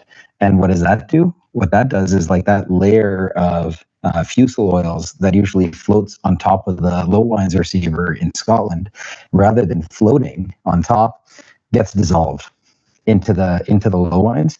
And then you put that into your still, and then when you distill your whiskey is just thicker, oilier, better mouthfeel. You don't like, and that happens on day one with the new make, and it was an intentional part of our production. And we thought about all these things. I thought about all these things when I was coming up with like, how do we make like the ultimate whiskey drinker's whiskey? And guys, I'm just so fucking happy with how things are going so far. Like, if you come to the warehouse and you taste some of the results in the warehouse right now, they are fucking shocking. Like, I don't even understand what's happening. And so I'm holding shit back because I'm being a little bit greedy, because I'm like, it's amazing right now, but I wonder how good it'll be in 6 months. And, and that's kind of why we haven't released anything in a full-size bottle yet. When I was, Sean, how long ago was it that you and I were there together? A couple of years? Well, Liam was playing like U13. So it's been longer than that even. Like maybe 3 years? 3 years. But so I remember, Gurpreet, when we were there, you pulled out something for us to sip on, and I remember sipping it, and then you asking us, like, how old do you think this is? And it was 18 months old. And I still think about that, man. I'm like, I was floored. I'm like, this is only fucking 18 months old. Are you serious? Like, it speaks for itself. So, and this is really great. Oh, thanks, guys. I mean, Exciting. 3 years ago for Drafts for Fams, when Brendan and he who has no name anymore from Two Stacks, a very, very handsome man. But like Trav gave me free reign to just drive them around and tour Edmonton for a day and a half. So I was like, let's go to Anohka. And they were blown away. And I mean, when you get, and I mean, Brendan at Cologne makes direct flame fired stills, and his inspiration was from Belgrove. And so, you know, you can see somebody who knows the process and knows the hardships and appreciates what's coming out of it. And I mean, Brendan still mentions it every time I talk to him about how cool it was. And he's like, have they released anything yet? And I'm like, yeah, man. I'm like, I'll send you some over if I can. He's like, well, the border might pick it up, but I'm like, well, we'll get it to you somehow. So I was just texting Brendan yesterday, actually. Yeah. I mean, obviously Scotch Club, that'll be cool. We'll send him a bottle, get him a bottle of that somehow. But yeah, we got to give him a bottle. One of the other cool things is, and this kind of leads us into a little bit change of topic, more Anohka centric before, but now we're just going to go into like Canadian whiskey as a whole. You also released the Moose Hunter. Yeah. This is where I was going to go next, Sean. Yeah. So I was like, this is the perfect segue. Yeah. See, we're on the same wavelength. It's awesome. Now, Moose Hunter, A, the label is absolutely unreal. B, I've known the story from before it even happened, so that's cool. And C, it's fucking delicious. So do you want to run us through what you can and can't say? That's up to you, but what it is and how you use Canadian whiskey rules to make that. Yeah, so we took some inspo. We wanted to do a 10-year-old whiskey, but we wanted to specifically use the 111th rule. When I had the plan, it was to use, because you can put 2-year-old whiskey in there. By the time I got everything lined up and the labels and everything registered at the AGLC, my component in there was 3 years old. But like what we did is we made a blend of 10-year-old Canadian whiskey. So we got some really clean 10-year-old corn spirit. Then we got some like really, really funky 10-year-old corn spirit from the same distillery, kind of like a bourbon that didn't go through a doubler, right? So it's just straight off the beer column still. Then a rye that was processed in the same way, so straight off the beer column still without going through a doubler. So it's fatty and funky and all sorts of shit going on in there. All of those whiskeys are 10 years old. They bought them from a Alberta distillery that I can't name, but I can tell you it's in Lethbridge, and I'm pretty sure there's only one distillery in Lethbridge. So you can figure it out. Is it also the name of an Alana Miles song? I can neither confirm nor deny anything. All I can tell you is that I bought their whiskey, and so we bought barrels of it. And what's funny is when you buy their barrels, actually, you buy the barrel, and like you buy it based on how much LAA they think is in the barrel. Well, some of these barrels showed up like fucking empty, and I was like, "What the fuck?" They're like, "Them's the breaks." Like some of them showed up with like 30 liters in them, and I'm like, "What the hell?" But anyways, so we make this amazing whiskey. We blended basically a way higher proportion of the funky whiskeys, and we made this whiskey in honor of my wife's great grandmother, who is the first generation of her family that was born in Canada. So her parents have been born in Scotland and England. She was born in Ontario, ended up getting married and moving to Thompson, Manitoba. Her husband dies, her son dies, and it's just her and her daughter in the woods in Thompson, Manitoba. And the picture on the label is a picture of I don't have a bottle here handy, but a picture of her. Too high. Yeah, a picture of her over a dead moose with a rifle in her hands. And like, that it's a cool picture, right? Like it's a really cool picture, but like the significance of that picture is so much more than just like this badass Alice Campbell in the woods, and she was a badass. Like it's more than that. It's like that picture was evidence of like her doing something that was required so that their family could make it through the winter, right? You bag a moose and your family will not starve in the winter, right? And that like, that was and that's why I think that picture meant so much to the family, and they've kept it through the years. And I saw it when I went to go visit their family in Manitoba in the Paw, and I was like, who is this woman? And then got to know more about Alice Campbell, and just how like strong a woman she was, and how much adversity she faced. And like, she lived during a period where Canadian whiskey was actually probably at its height, at its zenith. And so we tried to make a Canadian whiskey that was in that style, but at the same time paying homage to her Scottish roots. So we blended in a bunch of our single malt into it, using the 111th rule. And so we basically have an elevated, Canadian whiskey with this unpeated malt blended into it. That's our standard release. So we used some port finished single malt and some bourbon finished single malt. I think primarily port finished single malt in there, and then not fully matured in port, not finished, fully matured in ruby port casks. And then for the new release we just did, we basically took that whiskey and we made like a black edition, so like the backwoods kind of edition. So we added 2% peat to it to use the full 111. So we're at 9.09% on that, and then threw it into a maple brulee barrel. So basically, maple syrup as a barrel finish can be really gross, like really sickly sweet. So we found these guys in Quebec, Moreau Cooperage, where they empty these bourbon barrels that used to hold maple syrup for 2 years. And what they do is before they send them out, they light that shit on fire. And they rechar the cask, but they basically churn all of the maple inside the barrel into toffee. And so you get this maple toffee inside the barrel.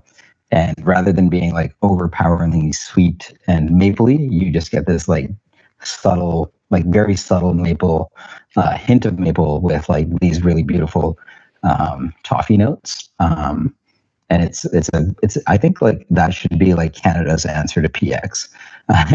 Are these maple brulee casks? They're phenomenal. And so we just released that last week. I haven't really announced it, but we just released the black edition, and I don't know if have you guys tried the new one, the maple edition? No.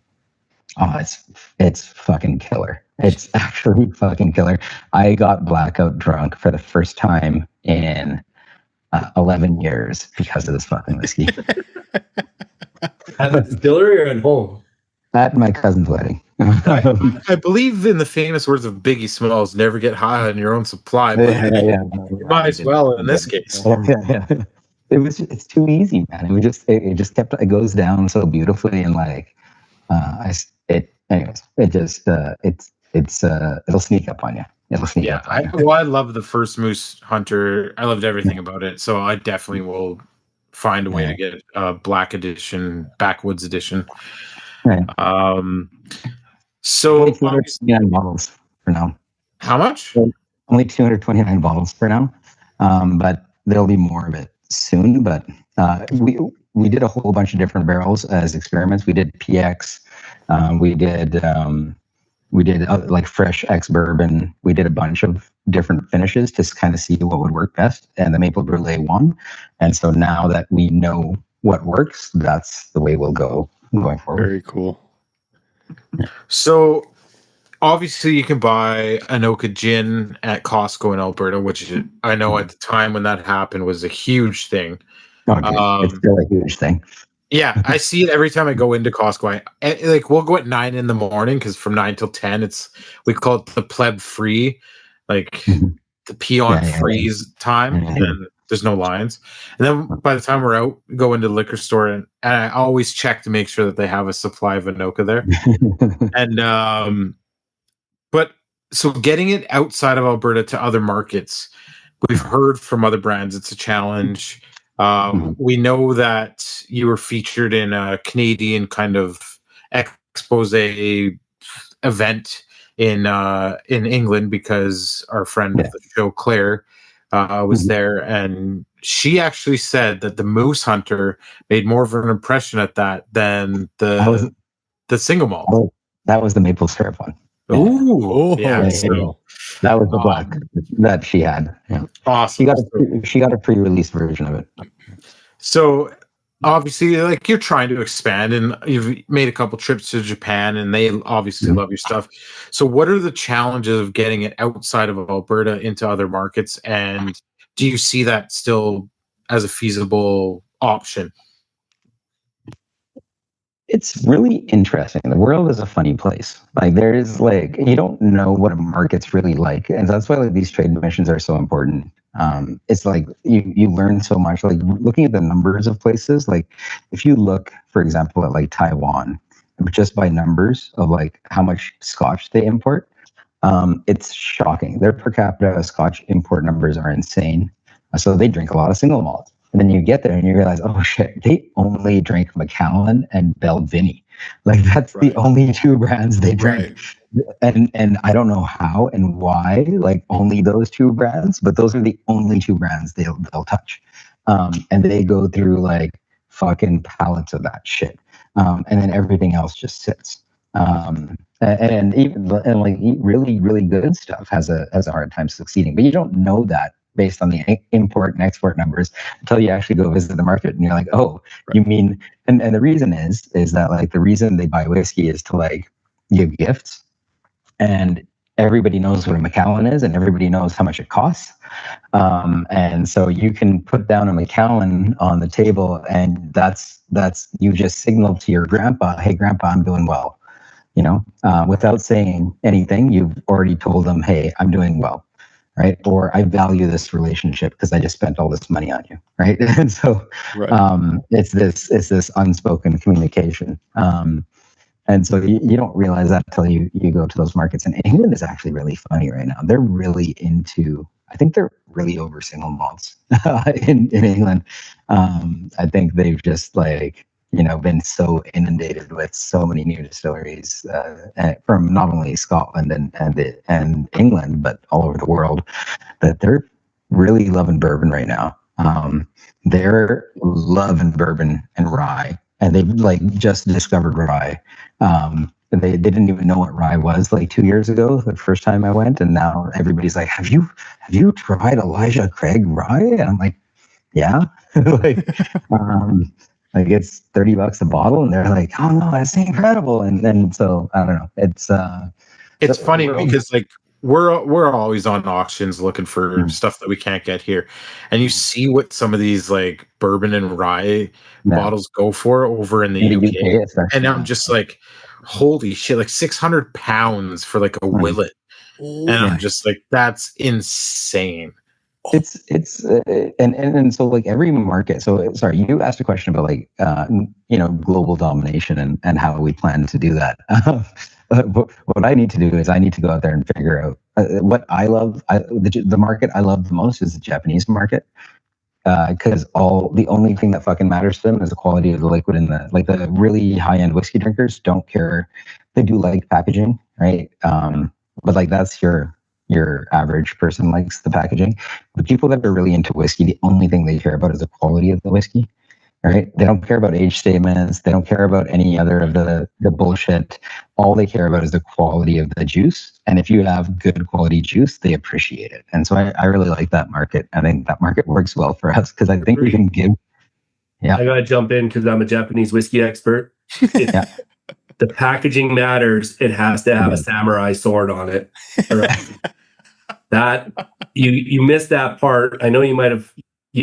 I just got back, so I'm a little bit more in the know, but it's very important to them. I disagree with you on that. I had to interrupt because that was my experience. and I think you're wrong because it's actually what they want is like the entire bottle to be shaped like a samurai soldier. Yes, yeah. What they actually want is they want a porcelain bottle that's shaped like a samurai warrior. No, that shit's for fucking export, man. Like, that's what the Chinese tourists come and buy when they're there. So that stuff's for export. But like you go to you look at Chichibu's labels, right? Like that's the most sought after whiskey in Japan, and they're like, fuck, my daughter could doodle something better than some of those labels. And some of their labels are really cool at Chichibu, so I'm gonna get yelled at, so I'm sorry. But like they're not stranger and stranger design. Like, you guys, like, they're not like Compass Box. Totally. Yeah. It's not that type of design. It's much more low key. But really, at the end of the day, like, yes, they appreciate good packaging. They appreciate the entire package, but like the quality, the thing that will make or break a deal is the quality of the liquid inside the bottle. And they know really good whiskey, and they appreciate really good whiskey, and I really enjoy that market. I think across Canada, like essentially, I've been talking to, I just recently spoke with our friends at Sons of Vancouver, and I think the only solution is just direct to consumer. And I think that's my only way to really expand across Canada, is to go direct to consumer. And that's because, the markups, if we go to Ontario, the markup's 140%. If we go to BC, Jeremy, it's 125%. Right. And like, if we're paying those types of markups, our whiskey is going to be $200 on the shelf, right? And at that point, you're better off just me eating the shipping. So right now, what we did is we made it so that if you spend more than $100 on our website, it's free shipping, because I don't have to pay a store in between. I don't have to pay some agent like PWS in between. and although I'm pretty sure I know how much you guys make, and it's a tough business, man. It's a tough business. And like if I'm cutting all the middlemen out, then I might as well just go direct to consumer and just give them free shipping, so that more people can find out what Anohka is all about. Is It's that what funny you Sons say of that, 'cause- Vancouver is doing? Yeah. Sorry, Is they're Sons not of doing free Vancouver shipping. They're not doing free shipping, but they are doing a lot of direct to consumer across. like a lot of it is direct to consumer? I live in Vancouver. I can never even get a bottle of that stuff. Yeah. But apparently they have a really cool program where like you can pre-buy their next 10 releases, but you have to give them the money up front for the next 10 releases. That's probably why. Yeah. Okay, I always have to go to this place called the Barley Merchant that's somewhat near me.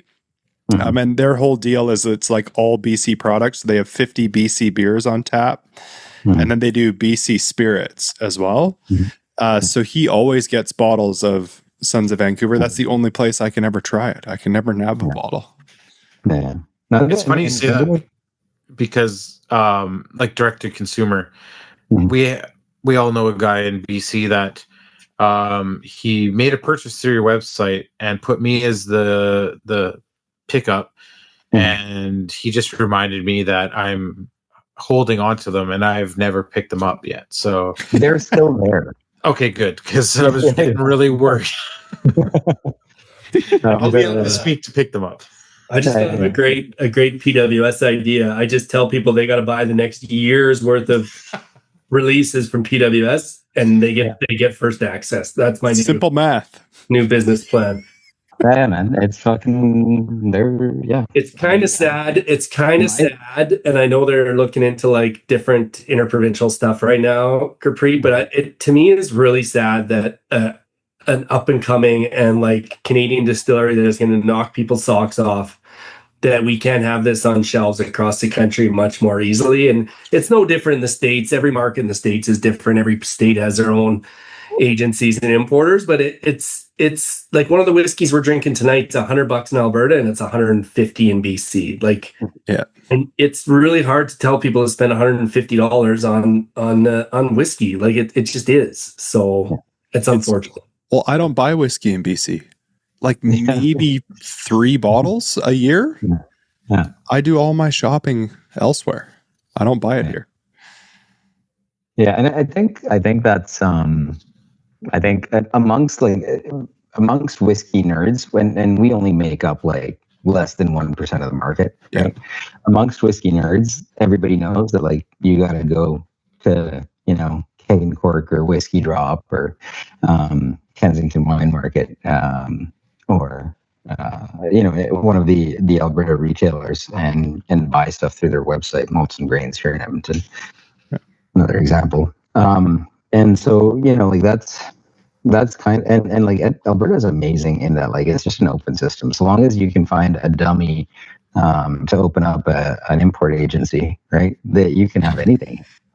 so you can have anything in the province. Like you could bring in just about anything. And so that's what makes Alberta really cool in terms of like access to whiskey. And I think that might also explain why the quality of whiskey that's being produced here might be higher than other provinces, because we have access to so much stuff that we set the bar higher for ourselves, because we've just had the chance to like try everything. And so we know that like when we make something and it tastes like swill, we know it's swill because we've tasted some pretty amazing stuff. It's a really good point. I just realized you just kind of fucking ruined my dream, because I realized my customers are like less than 1% of the market, and that just my house in the fucking Bahamas dream is over. Like you're like you only have to go to like a few stores to find, and I'm like, yeah, those are the only stores that buy off me. That makes sense now.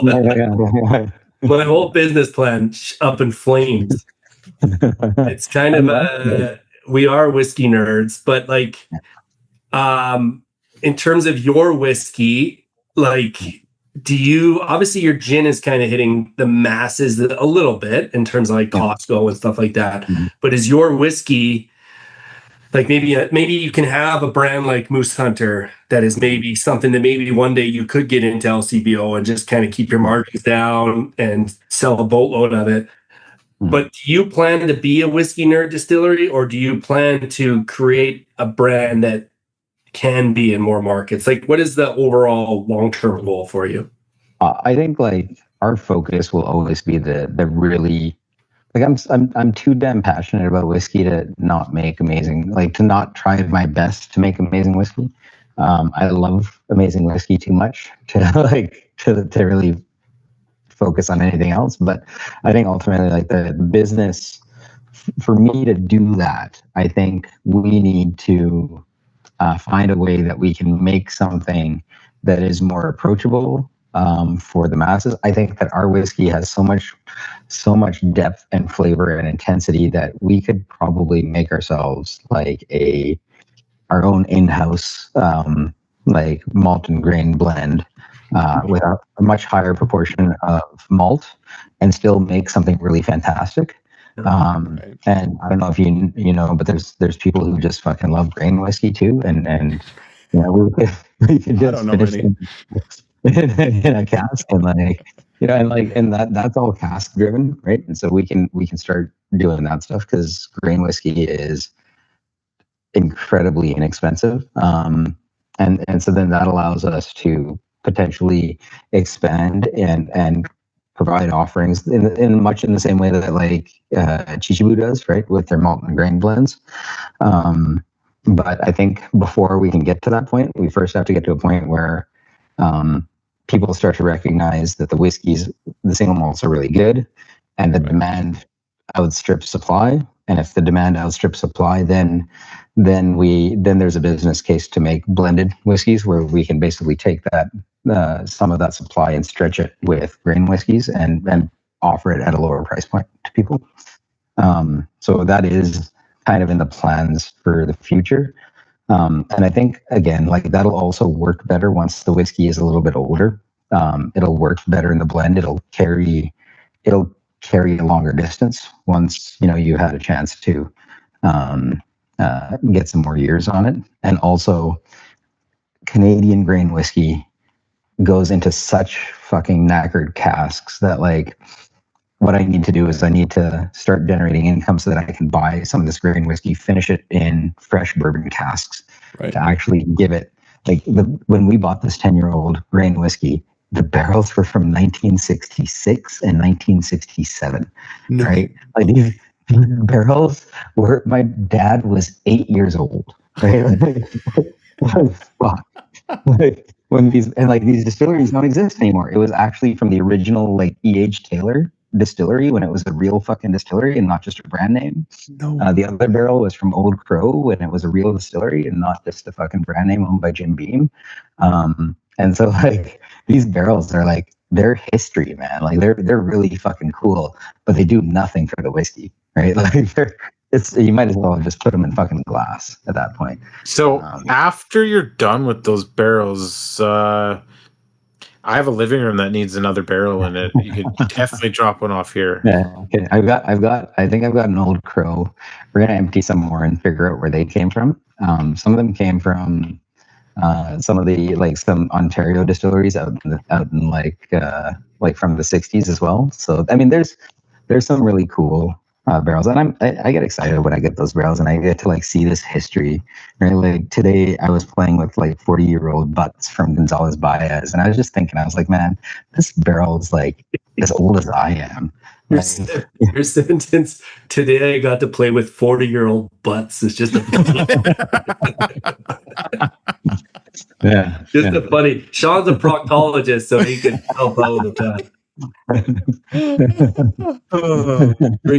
For your first malt and grain blend, Gurpreet, you should, for the very first one, you should do a small batch, and you just get to go to Sean's house and pull all his single grains off the shelf that are open and just start mixing something up. All right. Well, Gurpreet, Anohka Distillery. I don't know. It's probably backwards on the screen. Inside, no, that's great. Anohka.ca. I've got like 6 of these. If you want, I can return them because no, it's all good. You keep them, man. But yeah, you can obviously look at all their stuff. They have 3 amazing gins, two gins.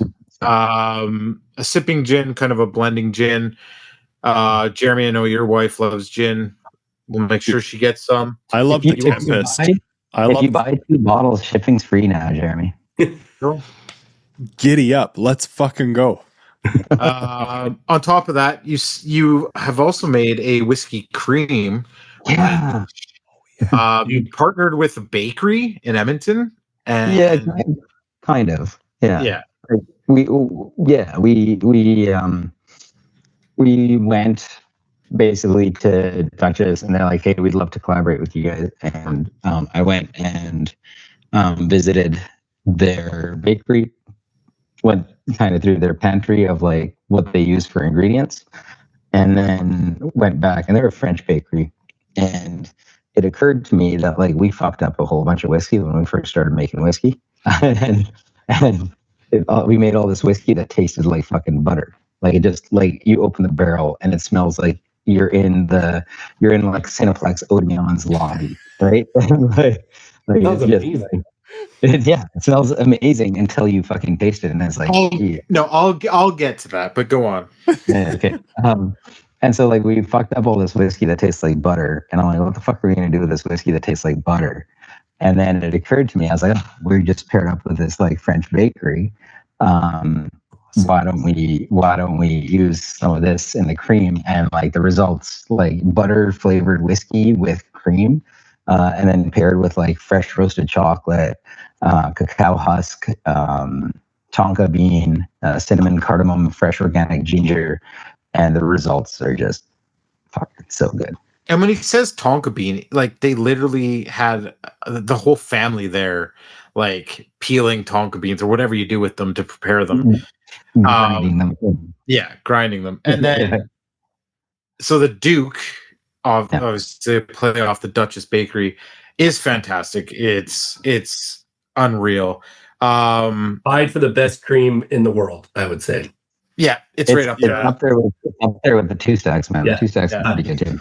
So the funny story is, I was actually out at the distillery the night when Gurpreet was starting to blend the whiskey into the cream, and he's like, "Just try this whiskey." and it was so buttery. And I was like, dude, you cannot mix this into a cream. It's so good. He's like, no, it's going in the cream. I was like, oh my God. It was like, it literally tasted like Cineplex Odeon had like matured their popcorn in a barrel of whiskey. It was so creamy and so buttery, but obviously the end results of the Duke makes it worth it. It You should- didn't make his wife happy, so it didn't make the cut. It didn't make that's exactly it. You know, like, this is You get rid of it. You should have got our Mexican scientists, Jorge and Pedro, take that whiskey and make a microwavable popcorn whiskey. So you know, it's like a microwave bag, you turn it in, and it's like popcorn whiskey, popcorn butter whiskey. That would have made you a fortune. You would have paid for all of the mistakes with the flames just with the popcorn. Yeah, maybe. Like, so what it is diacetyl, and when you look at like the inside of a bag of Orville, like Redenbacher, that yellow shit that's sprayed on the inside is the stuff that's in the whiskey. So literally, I think we could have fucking done it. We could have made like That's crazy. a whiskey distillate to fucking make your butter taste like fucking whiskey, or sorry, your popcorn tastes like whiskey. The trials and tribulations, and I love how you turned it into something amazing. Though I love the ingenuity, the creativity, in my job we use the term improvise, adapt, and overcome. Yeah, And it really truly sounds like that's been your whole journey since the distillery in your dad's backyard, right through to the butter whiskey, and it's friggin'. We love being a tiny part of it. Like it's just. I don't know. We're like your biggest fans. We love cheering you on from the side, and we're obviously happy to support you however we can. It's just, to me, super, super exciting to know that the kind of whiskey that's being made in our backyard, and that, I mean, we poured it in Ottawa for like Joshua Hatton from Single Cask Nation, and that guy's tasted a lot of whiskey, and he legitimately, after you left, was like, that shit's fucking good. Yeah, it was the blend that we're having tonight. That's what I poured for. Oh, nice. So we're obviously it's been hard, but we're happy for where you're at, and I don't know, just keep grinding. Yeah, man. I will. All right, thanks for coming on, buddy. Yeah, I appreciate it. I appreciate you guys having me on and giving me the time and space to talk about, something we both love, we all love, and that's whiskey. So we figured Canadian whiskey episode, we might as well have one of the best Canadian whiskey producers on. So hell yeah, that's me blowing smoke up your ass, by the way. Yeah, I appreciate it. Are you free next week for episode 1 of Just Listen to Your Wife? Are you around? That's next week. If I tell her that that's what I'm doing, she will make sure I'm free. Okay. Yeah. All right. We will schedule you. All right. Perfect. We got shirts for that one too. Amazing. See you later, Gurpreet. Awesome. Right, thanks so much, man. Have a good night. Cheers. You too. Cheers. Yeah. Holy shit, do I have to pee? All right. Talk about the interview and pull the bong after a pee. Yeah. Let's My do leg was shaking for like half an hour. All right. You don't have to get so descriptive. I love All right, it, Sean. We'll be back.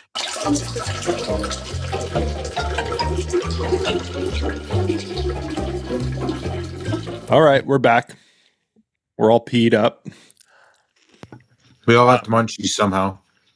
We all get snacks when we do our pee break. Yeah. What are you snacking on, Jer? Goldfish. My last call whiskey podcast special. I get goldfish every time. Oh, I thought we were trying to change it up and try some new stuff. No, I do have something else. kind of fun to try new things. Oh yeah, those are good. I love them. Just make sure you mute your fucking microphone when you chew those bad boys. They're so loud. No, I can hear myself chewing popcorn when I listen to the podcast. I can't imagine what those things will sound like.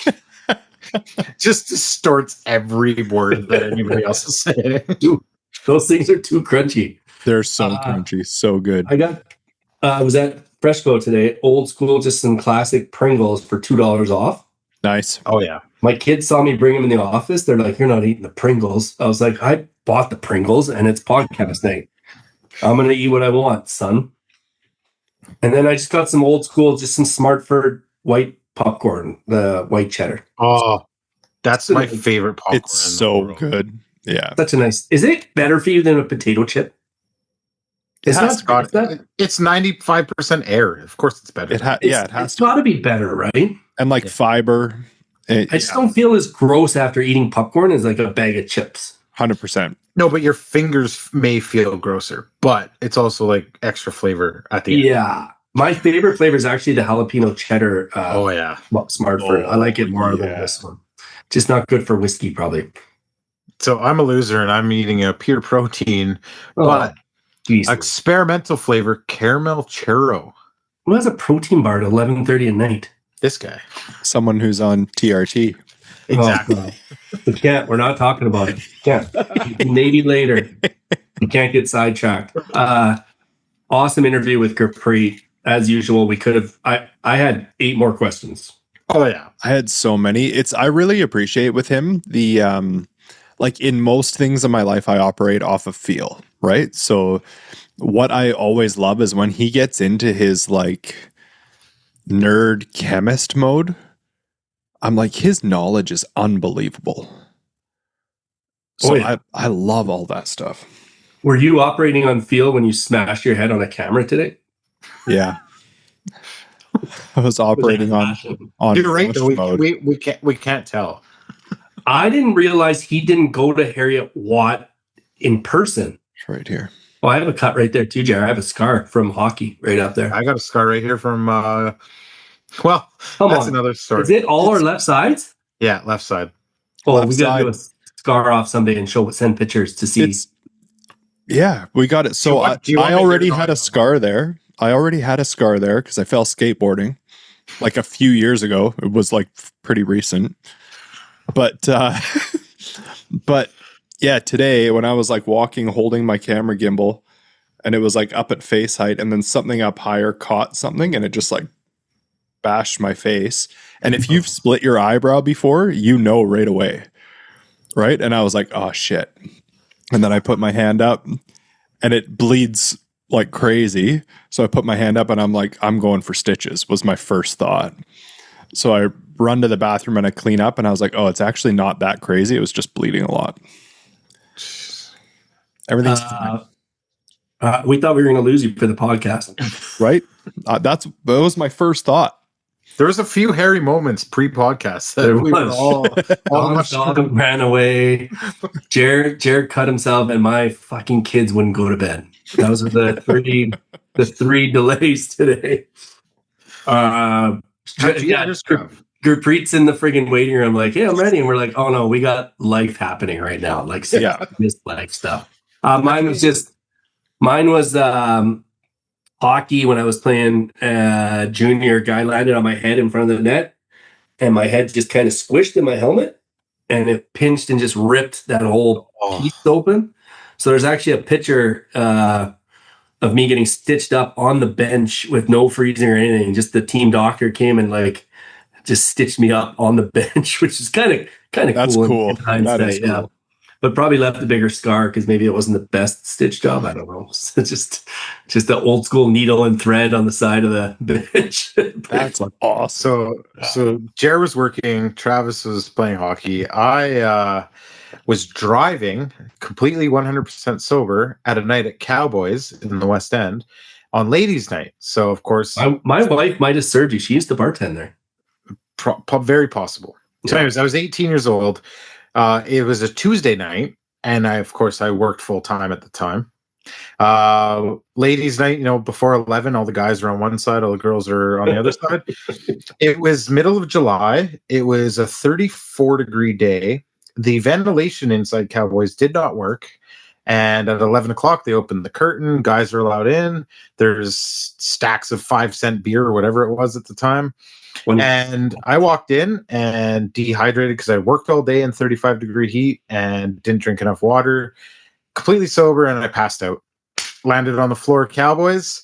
Woke up looking at ankles, and I was like, this can't be good. So I walked to the bathroom. looked at my face in the mirror, blood all the way down my face. No. Sat down in the toilet, like closed the door, and I, honest to God, the bouncer walked in and just put his hands on top of the stall and was like, "Hey, buddy, you okay?" I'm like, "Yeah, I'm sober. I just don't know what happened." He's like, "You got to go." I was like, "Fuck."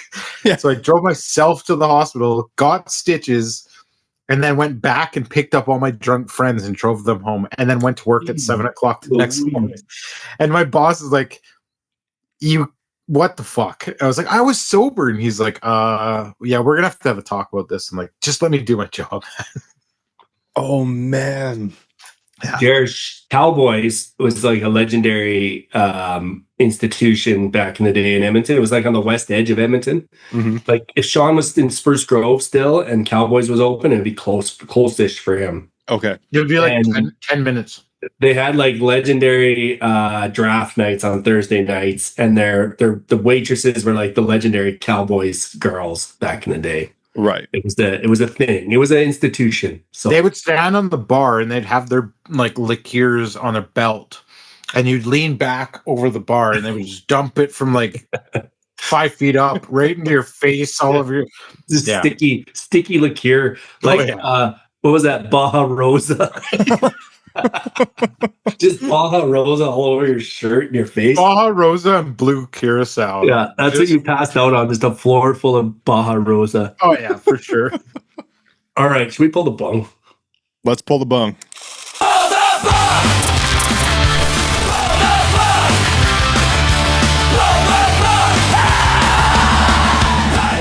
All right, what's the order today, Jer? Maligne Range Tekarra. 2 Brewers 51, and then Alberta Premium 10-year cask strength rye. So I switched this one last night. I put the peated one second because that cask strength rye is 67%, and it's not like we're drinking like a super heavily peated whiskey, so I think this is going to be good. Yeah, I agree. Sean, whiskey number 1 is Maligne Range, which I'm not going to lie. I know about the distiller. I don't know a lot about them. You did a little bit of research on them. What did you find out? So yeah, Maligne Range is actually owned by Bear Hill Brewing family. So people that may not be familiar with this whiskey brand, they've probably heard of Jasper Brewing Co., the Banff Avenue Brewing, Campio Brewing right here in Edmonton. And they also own Last Best Brewing and Distilling in Calgary. Yeah. We'll kind of go into that a little bit further. They did own the Wood Buffalo Brewing up in Fort Mac. People may be familiar with them because they released the Beast whiskey, which was peated malt that was outside. And then when the Beast, which was the name of the huge fire in 2016, when it ripped through there, the barley wasn't burnt, but it sat outside during the entire 4-day fire. And so it got it like an extra level of smoke on it. And then they made a whiskey out of that. And I believe like our friends in the Heathens, they were at an auction where like bottle number 1 went for like $3,000 or something like that. It was crazy. No way. But yeah, so they obviously they own these brewing companies. Fort Mac or Wood Buffalo closed down. So the original Maligne range of whiskeys were actually made at Last Best Distilling in Calgary. Now they're located in Jasper, Alberta. So if you want, whiskey in a cool setting, that's the place to go. They were founded, like the original Bear Hill was founded in 2005. And I believe these whiskeys were started around 2019-ish. At Last Best in Calgary. Yeah, and now I believe they are actually making whiskey in Jasper. Which is kind of crazy that they were owners of the Bear Hill in Fort McMurray during the Fort McMurray fire. And then they're in Jasper, and then the Jasper fire. The Fort McMurray fire is the biggest natural disaster in Canadian history, just by like sheer money, like loss and stuff. And then Jasper, I believe, was the second biggest. Yeah, it's crazy. So like this distillery is tied to like 2 of the biggest natural disasters in Canadian history, which is kind of crazy. So if they relocate, we all got to take notes on that. Very much so, yeah. So tonight, the cool thing about them is obviously they're in Jasper National Park and the Jasper town site. So I'm not sure if all of them, but I know the two releases that I'm familiar with, they're actually named after mountains in the Maligne Range. So the Maligne Range is a range of mountains in the Rockies. It's where they get their name from. And the Tekarra is one of the mountains that is prominent that you can see from Jasper Park. So this whiskey, bottled at 48%, comes from First Fill ex-bourbon and virgin oak, American oak. We're not going to go through tasting notes yet, but fun fact, named after Mount Tekarra. It's a unique depth and bold 48%, features unique grain bill inspired by Imperial Porter that uses a masterful selection of malts, superior pale crystal, dark crystal, chocolate, and midnight wheat malts, rooted in the Canadian 1/11th rule. So obviously that'll be a topic coming up after. And it combines malted barley with the unique addition of Demerara, creating a cascade of flavors. So, that's up Crazy whiskey. Like it's the makeup of it is crazy. It's a true like Canadian. It's not a single malt because it's got wheat. It's like a Canadian blended whiskey. Yeah. Yeah, but it's like a single blended whiskey. Also, the wheat was in the original mash. But yeah, I believe so, yeah. So it's not like a traditional like big house Canadian whiskey where they distill all the grains separately and then blend them after. This was all in the mash. I believe so. Yeah, I looked for some more info on that. And it was hard to find, yeah. Yeah, definitely hard to find. But like they have info on their website, just not in terms of like even just finding like what was this a single malt? Was this a blended? Was it a whatever? So I guess you would call this a single blend, single grain. It would be single but I guess grain, yeah. Just a Canadian whiskey, I guess. Canadian.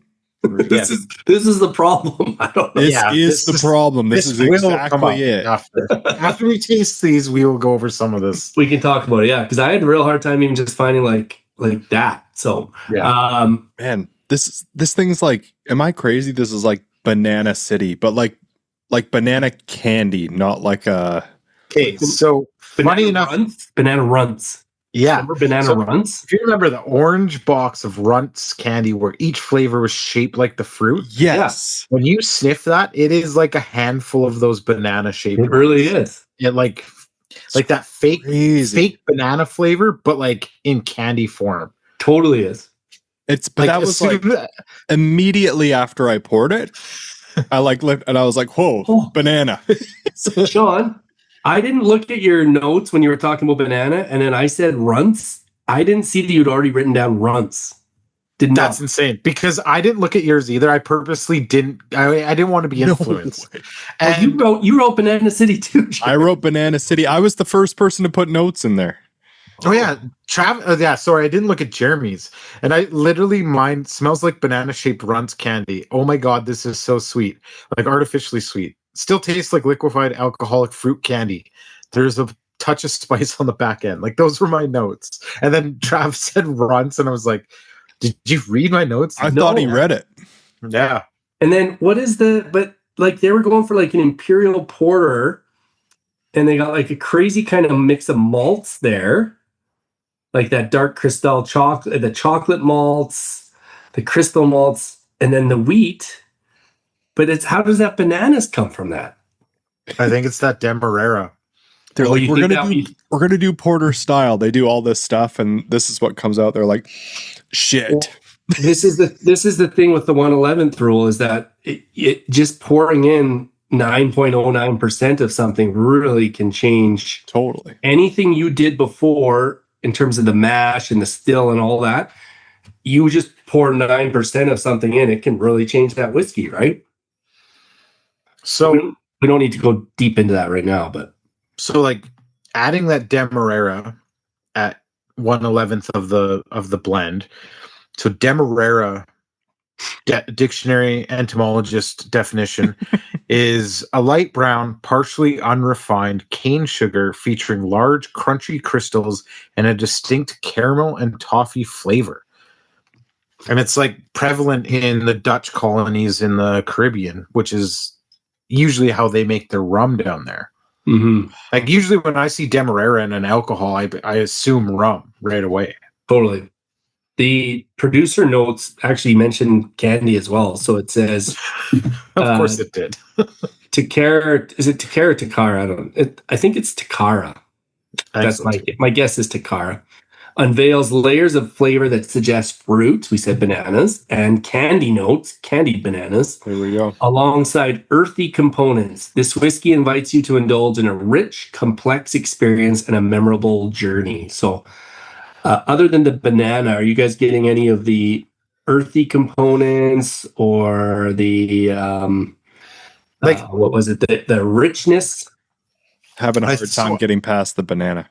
Yeah, it's very, very prevalent. I think deep down, especially on the nose, if you like really get your schnoz in there, you can pull out like almost like what we typically think of as like a malty note, kind of a grainy note. But yeah, I mean, if let's put it this way, if there's somebody that I know loves rum or loves, sweet cocktails or something, and they're like, hey, do you have a whiskey that I can try? I'm going to give them this.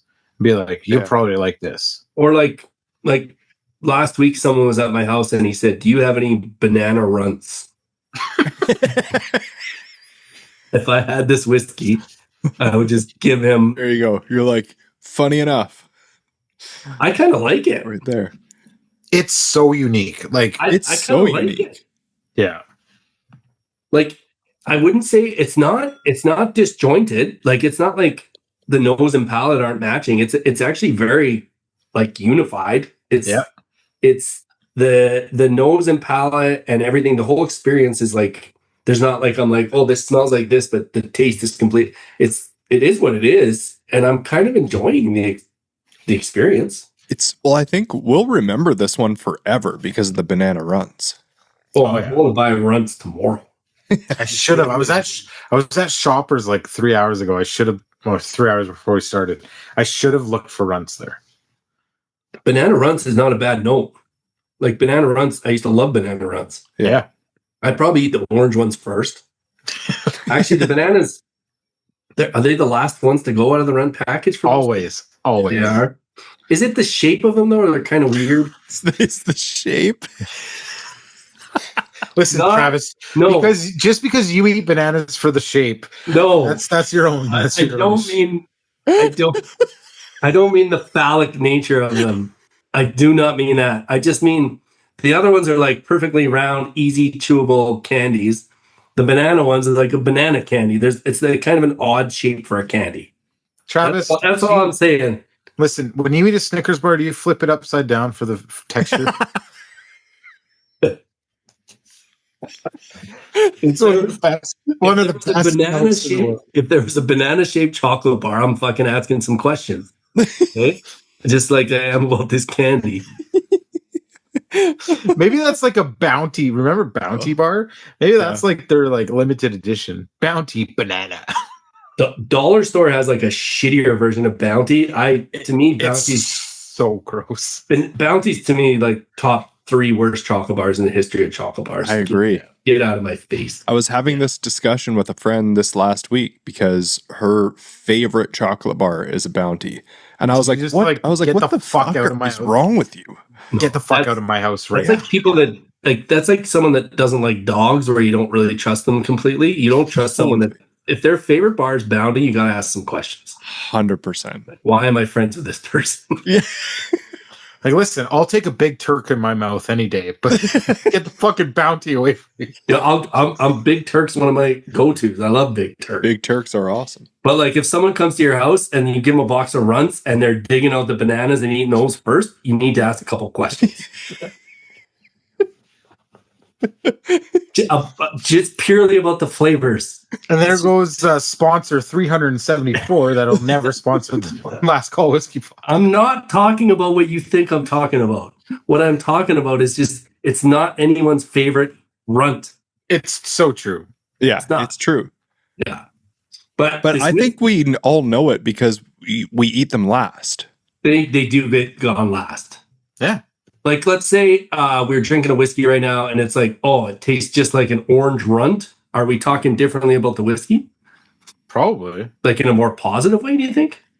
I mean, it's still candy sweet. So, But you're, I don't know. Yeah. so are you saying there's almost like an artificial note to this? Like, not an artificial whiskey note, but like I found like bubble gum flavor in whiskeys before. Yeah, That's for a sure. completely bullshit artificial flavor. Yeah. Right. So is this when they say they added Demerara. Demerara, is that a liquefied form of the sugar? Because it's brown sugar. It's brown sugar. I believe so. They liquefied Demerara. Demerara.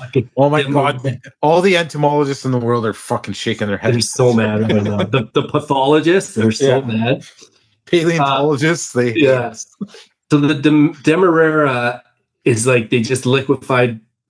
I need to ask someone a question about that because I'm a little. I think it's like they make it like a syrup and add that in. Now Did that's they add what, a full 9.09% of it?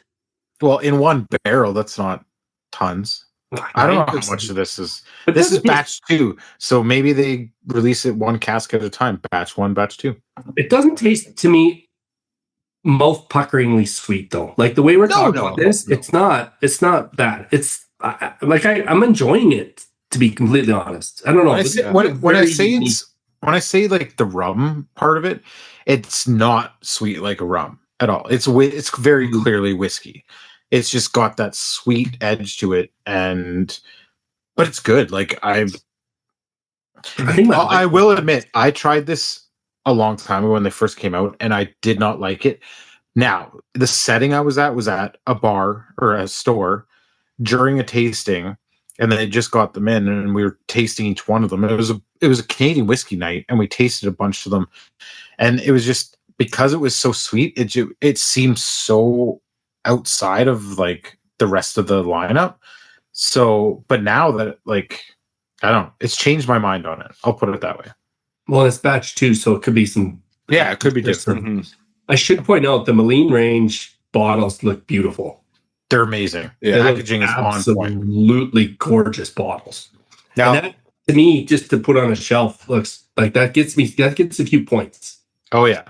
Gurpreet did mention the newest release from them is called the Watchtower. Mm-hmm. So that one uses 30% Scottish malted barley, Okay. but it's also Peated? peated. 30% of it is Scottish peated barley. They've also, it's crazy because that whiskey was distilled at 3 different distilleries, all under the umbrella. So they actually have some of the distillate from the Wood Buffalo Fort McMurray one, and I believe they use some of that the Beast barley in it, and then they use some from the Last Best Distillery in Calgary, and then they use some of their own in Jasper. That's cool. So that Watchtower, and I've tried it. Gurpreet poured it for me, and he's like, "This is the best Canadian malt I've ever tried." And he poured it for me, and I had to try it, and it's really, really good. Yeah, he said it was. And that's the one where he said they were almost a little disappointed that the peat didn't shine through as much. Yeah, The peat is fading faster in Canada than in Scotland. but like he said, like Wood Buffalo Brewing and Distilling, it closed down years ago. And he's saying some of the distillate in it is 9 years old. I think that's the old component is what they salvaged from Wood Buffalo. Right. Well, it wouldn't be from. I don't think it would be from Last Best. Definitely not from Maligne Range. So, anyways, let's come back to this one after we tried the other 2. We got 3 completely bonkerly different whiskeys. Bonkerly is the word of the day. Bonkerly Different whiskeys. So let's keep going and then come back to it and see what it's like after a 67% rye and another Canadian single malt. So it's insane that we're doing a peated before a non-peated in the lineup. But you explain that it kind of has to go this way. It's I'm gonna have to pour some water in that Alberta Premium. I'm almost sure of it. It's 67% too hot for me these days. But let's get there when we get there. Two Brewers, Sean. What do we got? All right. So Two Brewers. So this is release 51, which we'll get to the number system after. The casks used is a combination of mellow oak barrels and finished with a kiss of sherry casks. What does that mean? Bottled at 46%. And so Two Brewers, the cool thing is they release it. All their whiskeys come in one of four styles. And one of the styles is peated. So this is from their peated series. It's a Canadian single malt, release 51, a brash symphony of smoldering peat smoke, a kiss of sherry, is bracing and confident, luscious smoke draped in Two Brewers class. So Two Brewers, for anybody that's not familiar with them, they're located in Whitehorse, Yukon, which, point number one, that's fucking cool. Yeah. it's there's times of the year where they don't see. Is it where they don't see sun, or they only see sun, or both? Both. Yeah, crazy. Like right now, they're 100% daylight because Saturday is the solstice, and the sun doesn't set up there. I mean, I'm 400 kilometers south of them when I'm at work, and it doesn't get dark at work in the summer.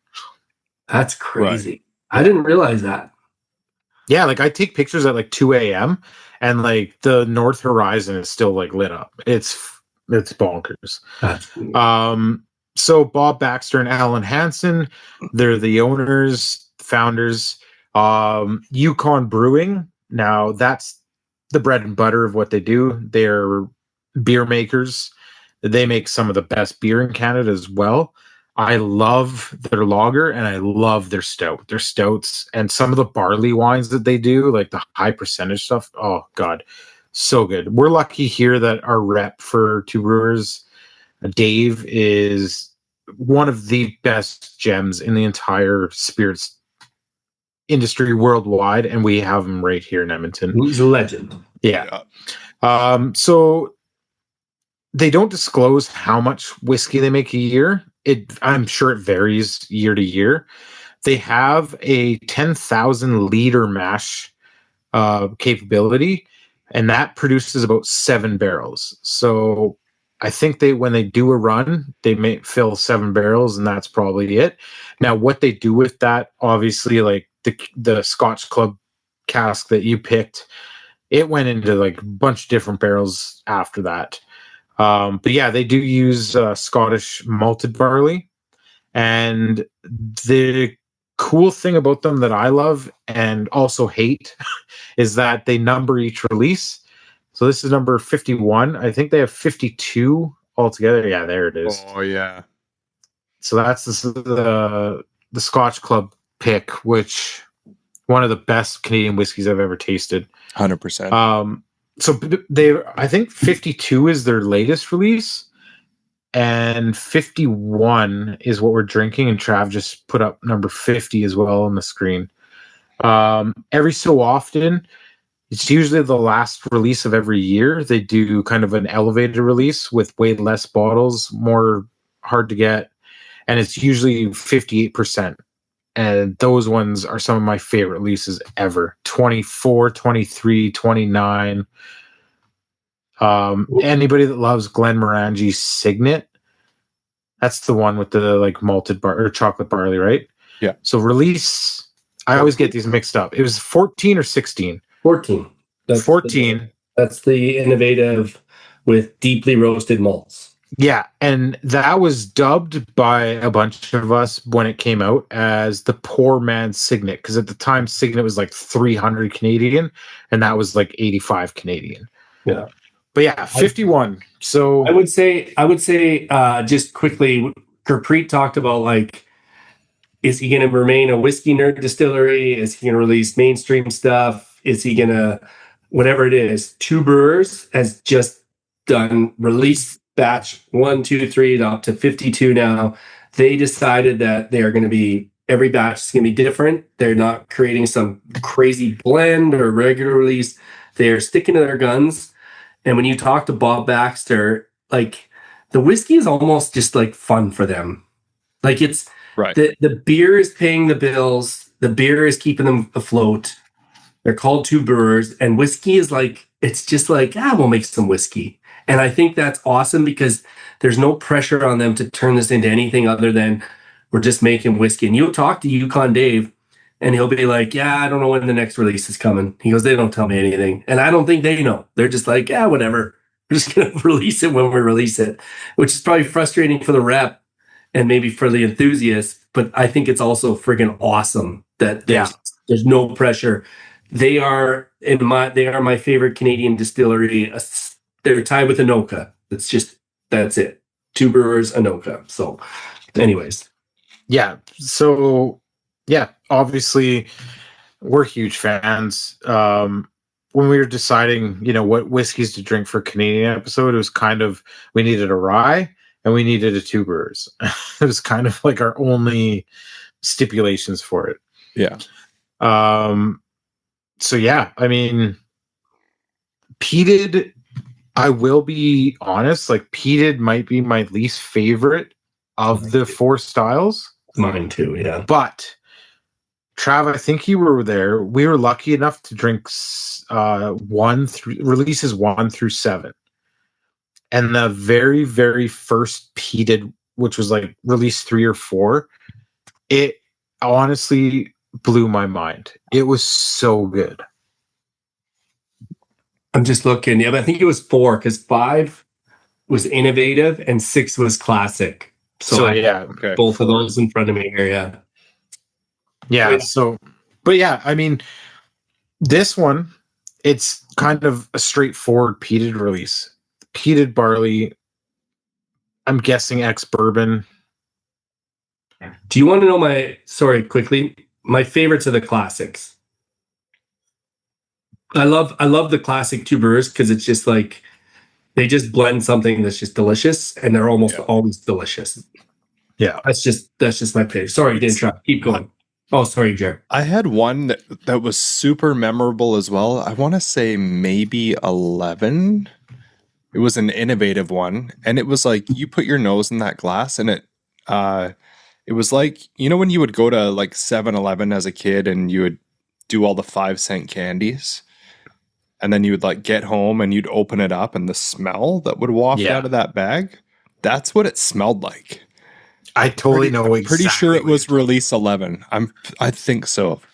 But like that one, man, that was a cool whiskey. But sorry, John, I interrupted you too. No, it's like this, as far as a peated Canadian release, this is a straight up peated release with a little touch of sherry finish on the end. It might not even be finished. It might have just been they blended some sherry cask into it, right? Yeah, exactly. I don't get any sherry. Like I don't want to say any, but it's like just there, but it's, I don't know. The sherry to me is not what this whiskey is. No, it's very, very background, if anything. Yeah, almost just to like round it out. Yeah. What do you guys think of this one? I like it. I like it a lot. Yeah. And like, I'll be honest, like I said, the peated releases have not been some of my favorite. When I see this, preconceptions come to mind. And then when I poured it earlier today to get my first notes from it, I poured it and I could smell it. And I'm like, okay. I smelled it even closer. I was like, oh, there's something about this. And I tasted it. And it's like, so for me, it was like, it was hot, but not alcoholic hot, if that makes any sense. And then the peat was right there. Yeah. And then as the peat kind of faded, I got a little touch of that like dark fruit background. But I think like the sherry gives it more of like a cinnamon nutmeg spice to it than it does like dark fruits. Yeah, you're not going to get dark fruits from a kiss of sherry. No. So I'm just looking at our ABVs. So the last one was a 48%. This one's 46. I thought it was more. This tastes hotter. Yeah, for sure. Yeah. Producer notes assertive aromas of campfire ember and smoked oysters. Ooh, I'm going to look for that oyster note. Waft across a backbone of lighter malts and bright fruit. Peat is prominent on the palate, rounded by the backbone of oaken grain. The finish furthers the fervor. Very nice alliteration there. They must be linguists. Yeah. Unabashed and unrelenting until the next sip. Fervor, and unabashed, side by side in a tasting note. Yeah. Who do they think they are? SMWS. Yeah. Where'd they go to school? I want to go there. Taking my proctology course there. I like do you get smoked oysters? A little bit like kind of brininess almost. Well, okay, so let's go over my notes that I made. I said this one slaps. That's an ode to Jeremy. Slaps. Thank you, sir. Hits with a tinge of heat, and then the smoke rolls in. Exactly what I said when I tasted it again tonight. A touch of coastal peat, but very much more bonfire smoke. And then a nice fruit note deep down once the smoke dissipates a bit. Yeah. I really like I think Jerry, maybe read yours first, Jerry. Because I actually like something you pointed out there. Jerry, you said fucking delightful. Fucking delightful. I expected as much. They do the subtle peat and sherry thing really well. So the subtle peat and sherry thing is what I'm getting to. This is peated, but we put it second for a reason. It's not Ardbeg. It's not Lefroy. It's a nice peat. I'm guessing it's probably like similar to that Highland peat that Gurpreet was referring to. Mm-hmm. But you say that subtle peat and sherry. There are very few Two Brewers sherry bombs. Totally. They do a really, really good job of blending. Yeah. And they're like little, they're just they get all these casks and they just go in there and they mess around with them. And the Scotch Club one's a perfect example. Like we don't even completely know what's in that, but there's sherry in there, but not too much. There's, it's just, they are doing a very good job of just making nice, approachable, drinkable whiskeys. And they do it so well. I remember when you got the notes for because they sent you different samples, obviously, and you tried to explain to me what this one, or like what you actually picked, and you drew it in like a draft style diagram, and it still didn't make any sense. But it was like portions peated, and it goes into like bourbon, and then some goes into sherry, and the unpeated goes into like so, and I was just like, what? And then I tasted it. I'm like, yeah, that's the one. Like, that's delicious. Yeah, they're like mad scientists with their blending. Yeah. It's that the Edmonton Scotch Club bottle that year, that was my whiskey of the year. That one, like full stop. It was my whiskey of the year. And that was the best. That year I was in a buying frenzy too. Like it might be the best whiskey it might be the best cask we've done. When you think about like so good, the background story, the blending behind it, the relationship with the brand, the Liquid 18 we did is absolutely delicious, but it doesn't quite have the same story. And there's something about that bottle like that's just special. So and the Anohka Cask 69 isn't real yet. So it's not real yet. Not real yet. It could be number one. We'll see. Yeah, this is just really and again, I don't even know the last time. I don't know, I probably have 8-9 Two Brewers bottles. I don't have one peated one. So I don't buy their peated stuff very often. Dude, literally I have 27 Two Brewers bottles and not one peated one. Like I have some that are partially peated, but in like the innovative or the classic. Yeah, they always do a little bit or here and there. But in terms of like the tan brown peated labels, I don't think I own a single one. Yeah, I would possibly buy this one because I already have number 50. I don't know if I can buy number 51, but I might have to after this episode because I always buy our must buys. So stay tuned, everybody. It is, yeah. This is a good whiskey. Good whiskey.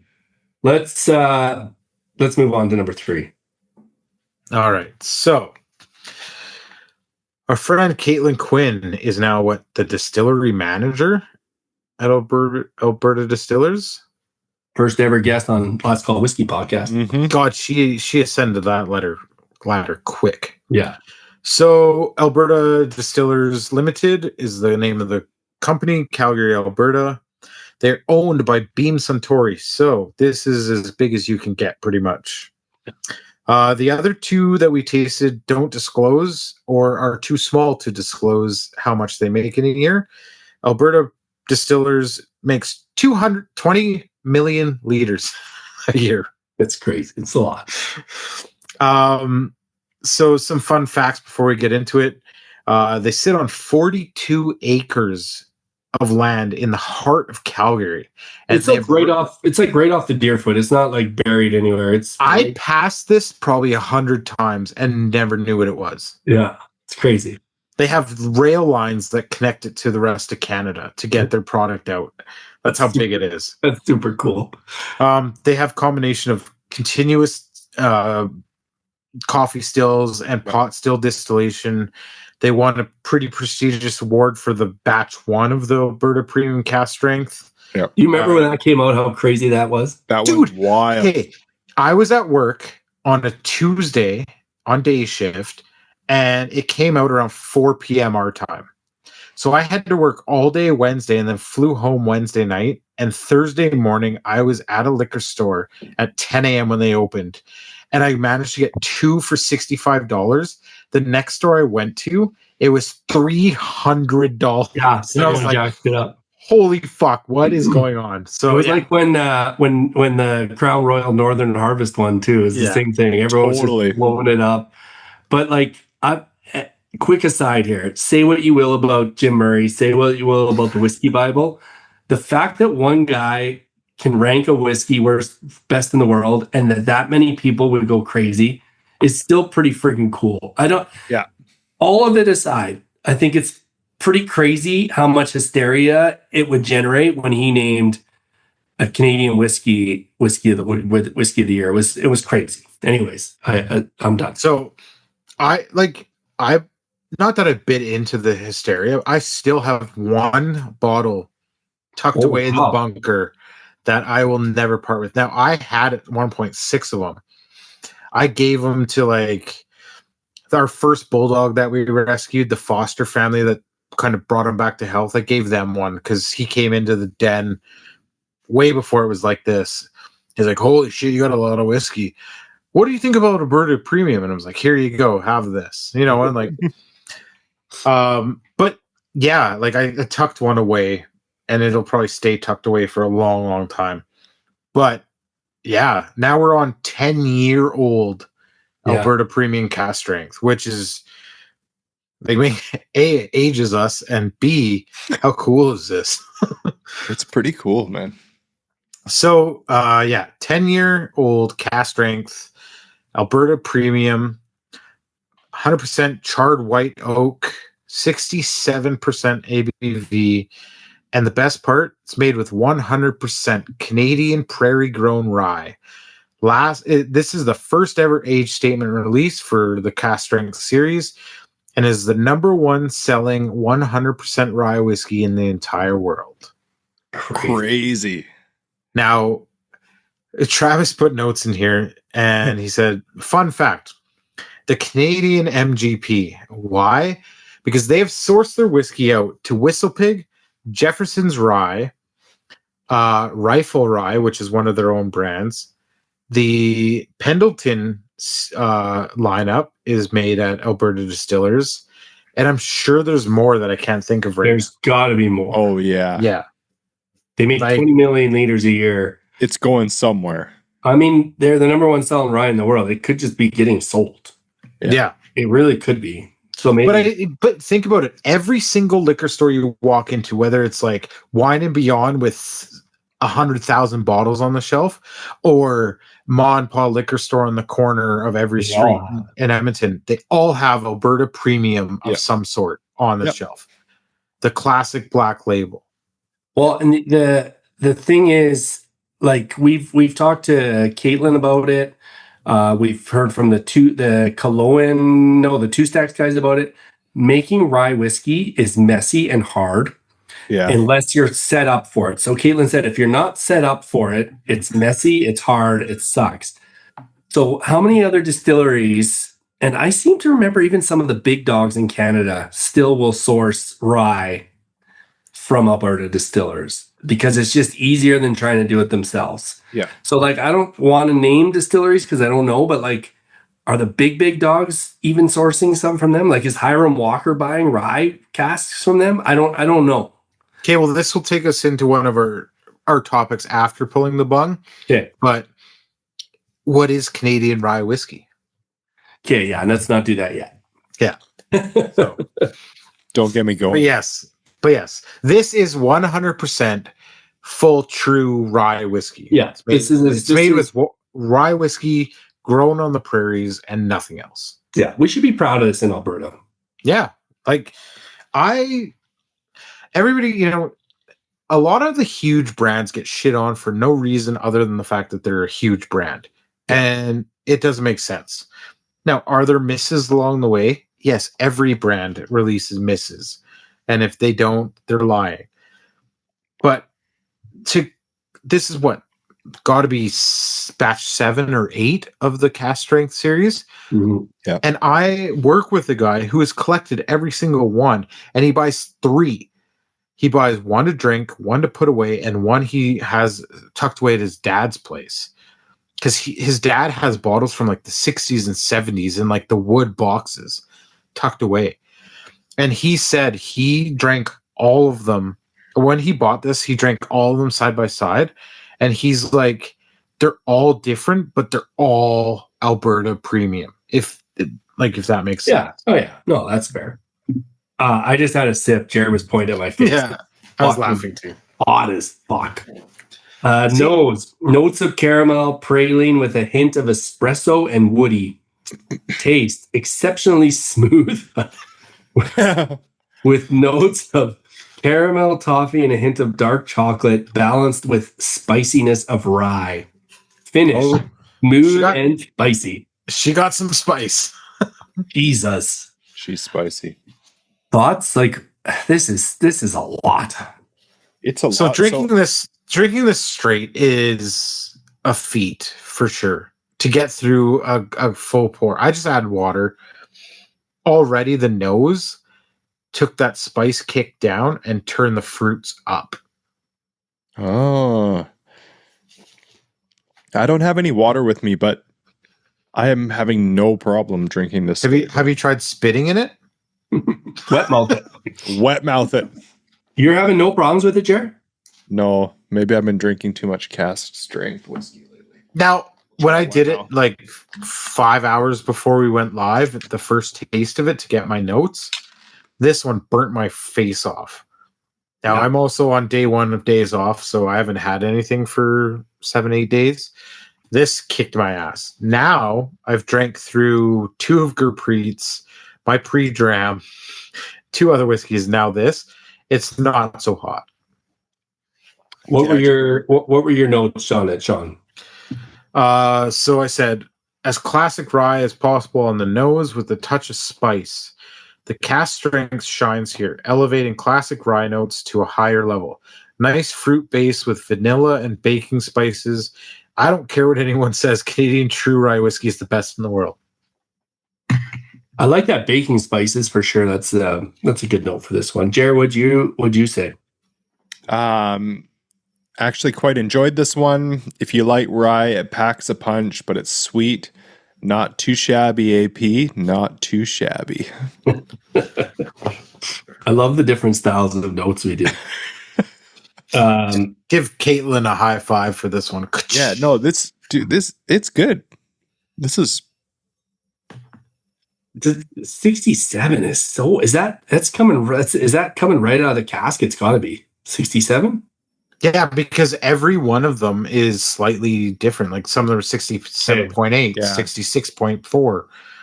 So I'm guessing it, like they say it's Cask Strength. I'm guessing it's coming off. But what about like what was it? The Ryan Engen Boulder. That was 67.9. Yeah, I just had one out the other day. Yeah, something like that. Yeah. hot, but also like I drank that one straight too. I liked that one. Compared to some of the other Alberta premium cask drinks, Sean, have you had any recently?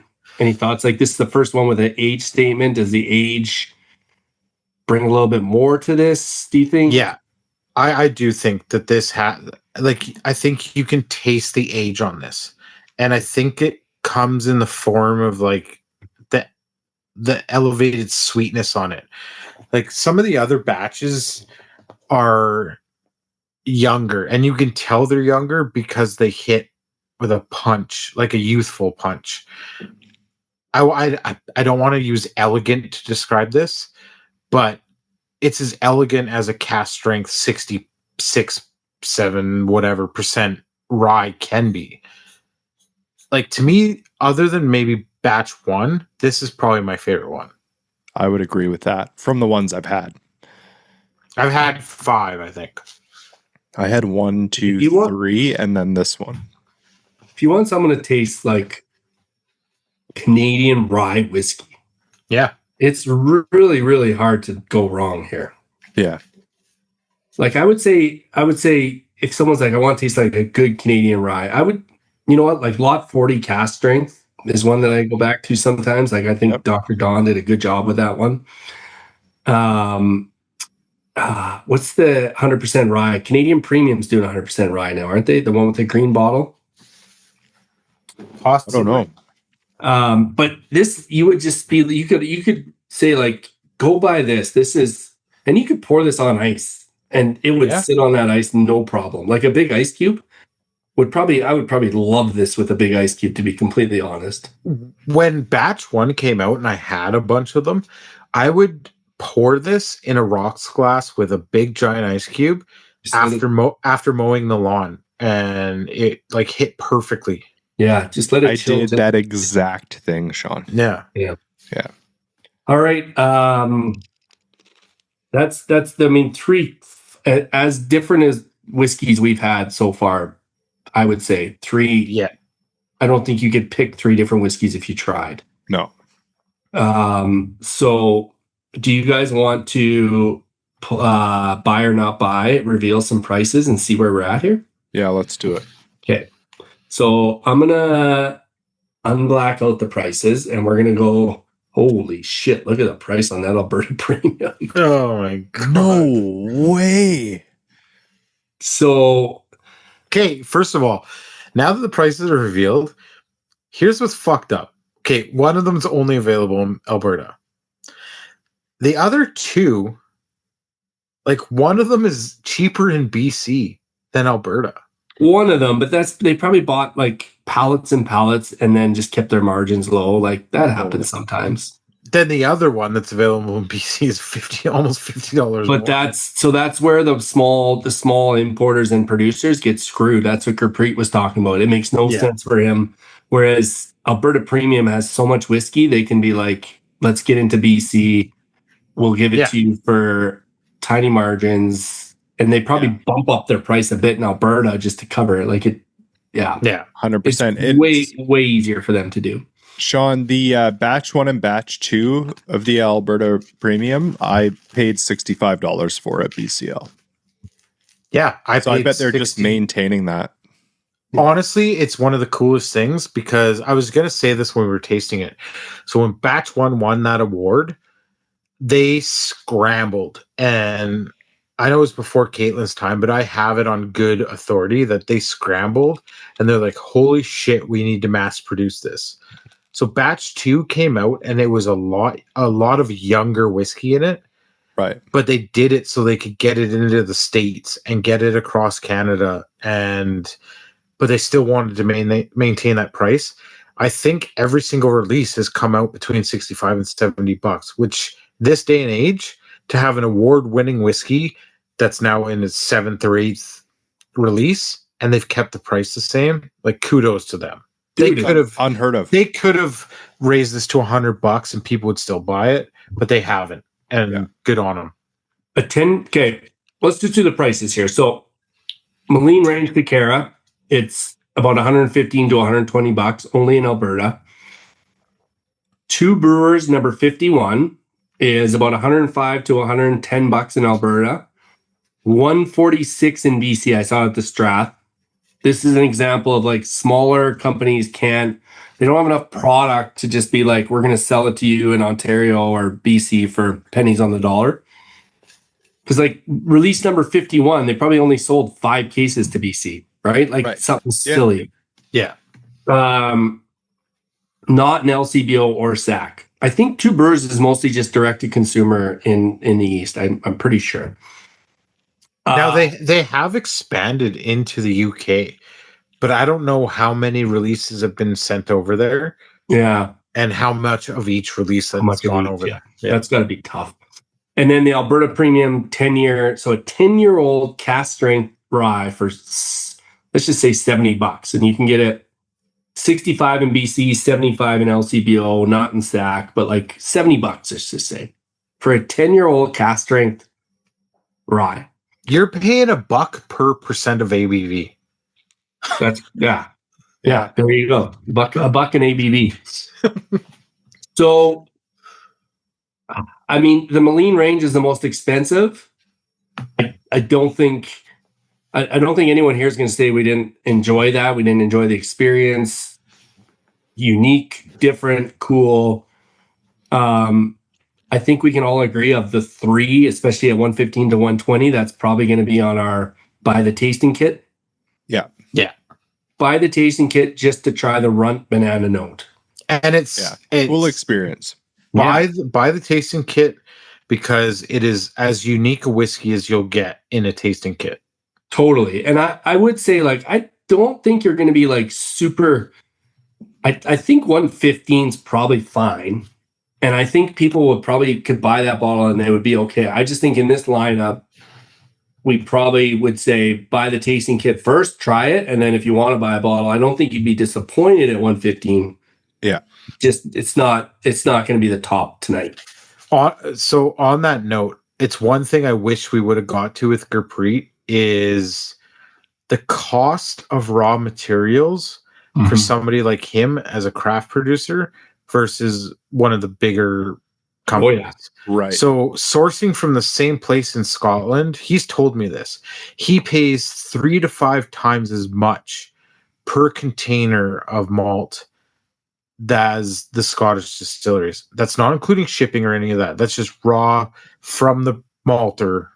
He's paying 3 to 5 times as much because he's only ordering 1 container at a time, and that's all he can order. Right. Yeah.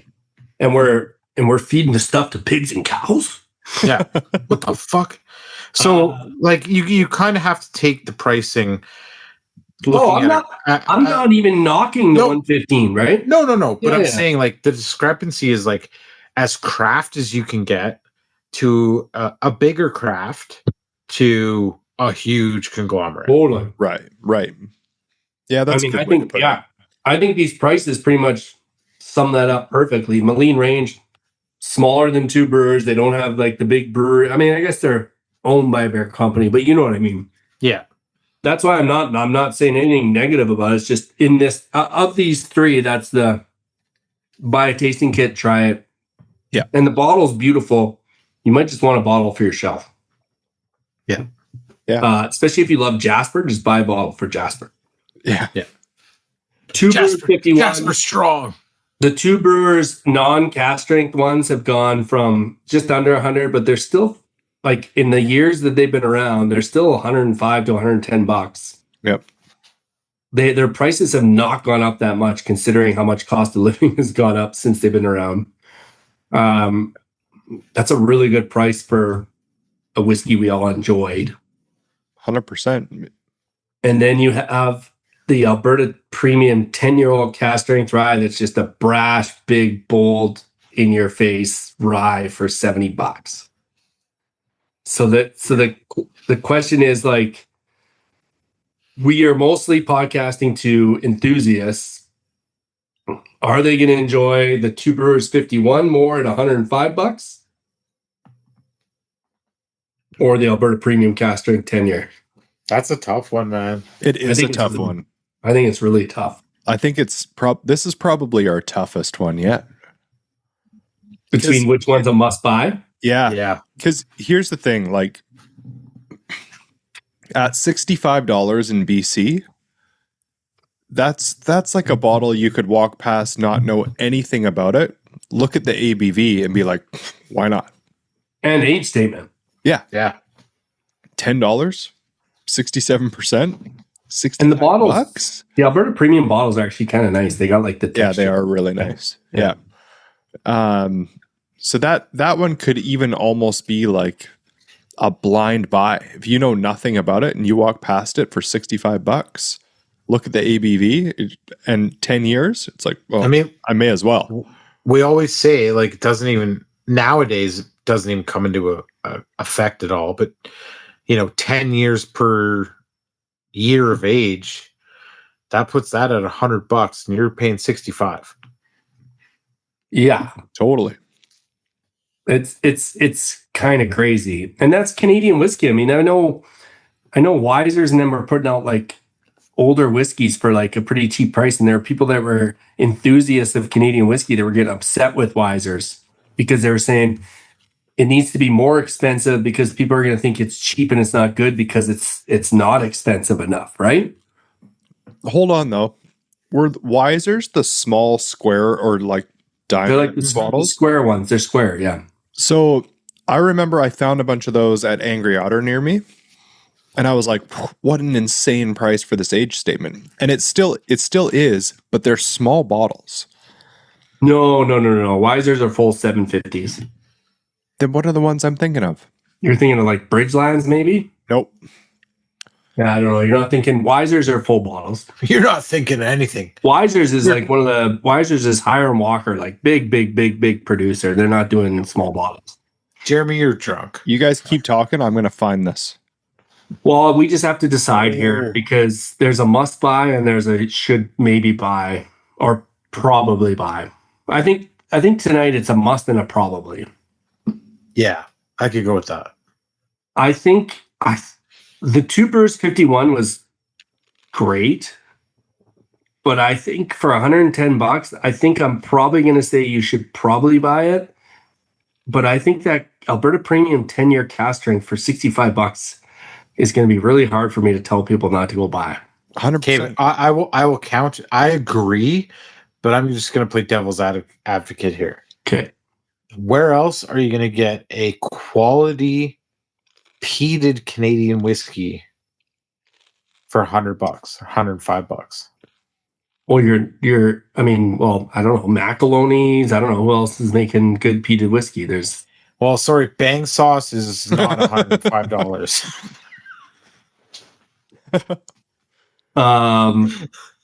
No. Bang Sauce Washington Peat Edition. Listen, yeah, and like I don't know, like I'll go back to it. Okay, I like the Two Brewers more. I would drink the Two Brewers more. Is that fair? Are we going too much off price here? Which one of these would you grab off the shelf first? It's 100%. If these three whiskeys were all I had on my shelf and I walked down most nights of the week, I'm picking Two Brewers. So why is $30 changing our must buy or probably buy?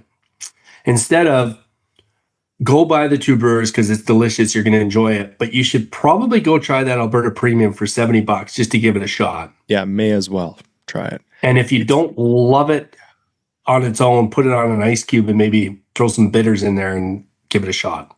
So Two Brewers is 105 to 110 in Alberta. Yeah. That's actually a great price. 146 in BC. Oh, yeah, you're not I'm buying walking it. past it. Yeah, you're probably not buying that in BC. Sorry. I'll BC. get 2 of the Alberta Premium 10-year cask strength instead. Yeah. This is crazy. Now again, I'm going to counter that. For $65, you're getting a 10-year cask strength, 100% rye, made in Canada by Canadian. Everything about it is Canadian, and it's so versatile. You can put a giant ice cube in it. You can drink it straight. You can make a cocktail with it, and it's going to stand up in a cocktail. Whereas the Two Brewers, I'm sipping that straight, and that's it. You just devil's advocated us the other side. I know. I got to do both. You devil's advocated us and did the Alberta Two Brewers is peated Canadian whiskey, and now you're going the other way. Yeah, I can do both. I can swing both ways, Trav.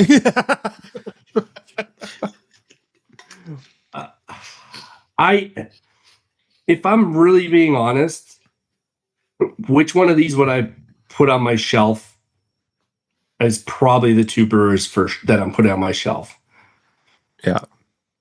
Because I can probably buy another Alberta Premium that's going to taste fairly similar. It's going to taste like rye. It's going to be delicious. That maybe isn't 67%. It's not 10 years old, but I could probably buy another one for like 30, 40 bucks and still get a lot of those rye flavors.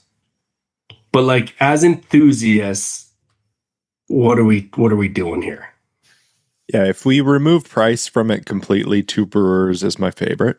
Yeah, and it's only 30 bucks more. It's not, we're not talking like 80. It's not 150 bucks. I'm going to angel's advocate on this one, and I agree with you. If I'm going to pick, like, I would probably buy both of them, but I'm probably going to buy the Two Brewers first. And again, like you said, Two Brewers, once release 51 is gone, it's gone for good. Yeah. And this is by far my favorite of the peated lineup that they've ever released. Yeah. Maybe other than that very, very first one. So knowing that it'll never be made again, that's probably going to lean me towards that's the must buy. And like you said, next year's Alberta Premium Cask Strength might be different, might be younger, but it's still going to be that heavy hitter rye punch. Yeah. And you could probably still go get last year's at Wine and Beyond or something. Like I don't know if they're selling out every year. No. It's I think the price is important, but like how often are we actually buying $70 bottles of whiskey anyways? Like, to be completely fair, the three of us, we're typically buying $100 plus stuff these days anyways. Yeah. So like, I feel more comfortable telling people to go buy this Two Brewers 51 because it's a really cool whiskey experience than you must buy this crazy high proof rye that's just going to kick you in the face and it's going to taste like good Alberta rye. Yep. Yeah. There's nothing wrong with that, but the in terms of the overall experience, right? I mean, I buy $70 Canadian bottles all the time, but then I pay $50 shipping to get them from the UK from auctions. I don't want to. No, we're not doing it. All right. Must buy Two Brewers 51. Agree. Yeah. You should probably buy a bottle of Alberta Premium and just pour it for people and say, this is good Alberta rye. Yeah. And you should try the tasting kit Maligne Range Tekarra just to say you tried that cool banana runt note. And if you really love it, it's still a reasonable price these days for a craft distillery. Yeah. Single malt. Well, not single malt, but craft distillery Canadian whiskey. That's kind of where we're at right now is $115. That's not out of the norm. I feel good about that. I love what I was right coming out willing to say must buy was Alberta Premium until I thought about it a bit more. Yeah. Yeah. I remember when batch 1 came out, because of the price point at $65, I bought like 5 as gifts for people. Yeah, you're like, it's the world's best whiskey. Yeah. You're like, check this out. It won this crazy award. Here you go.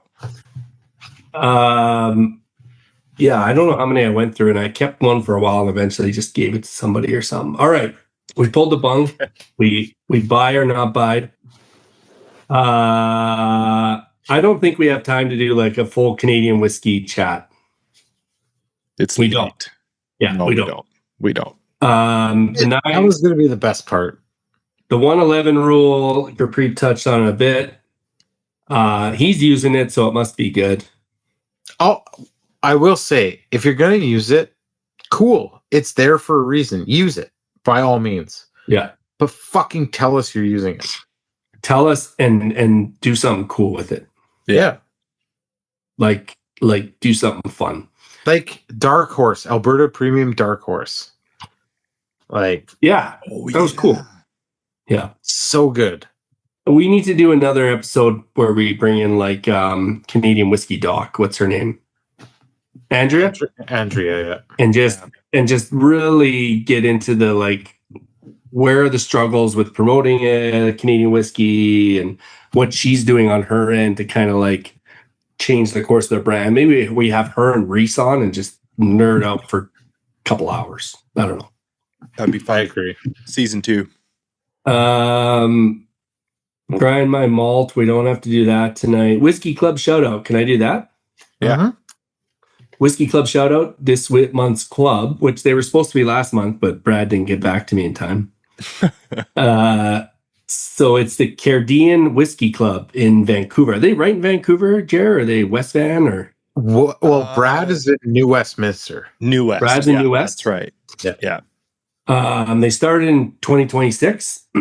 No, sorry. They started in 2025. So a pretty new club, but they already have 76 members.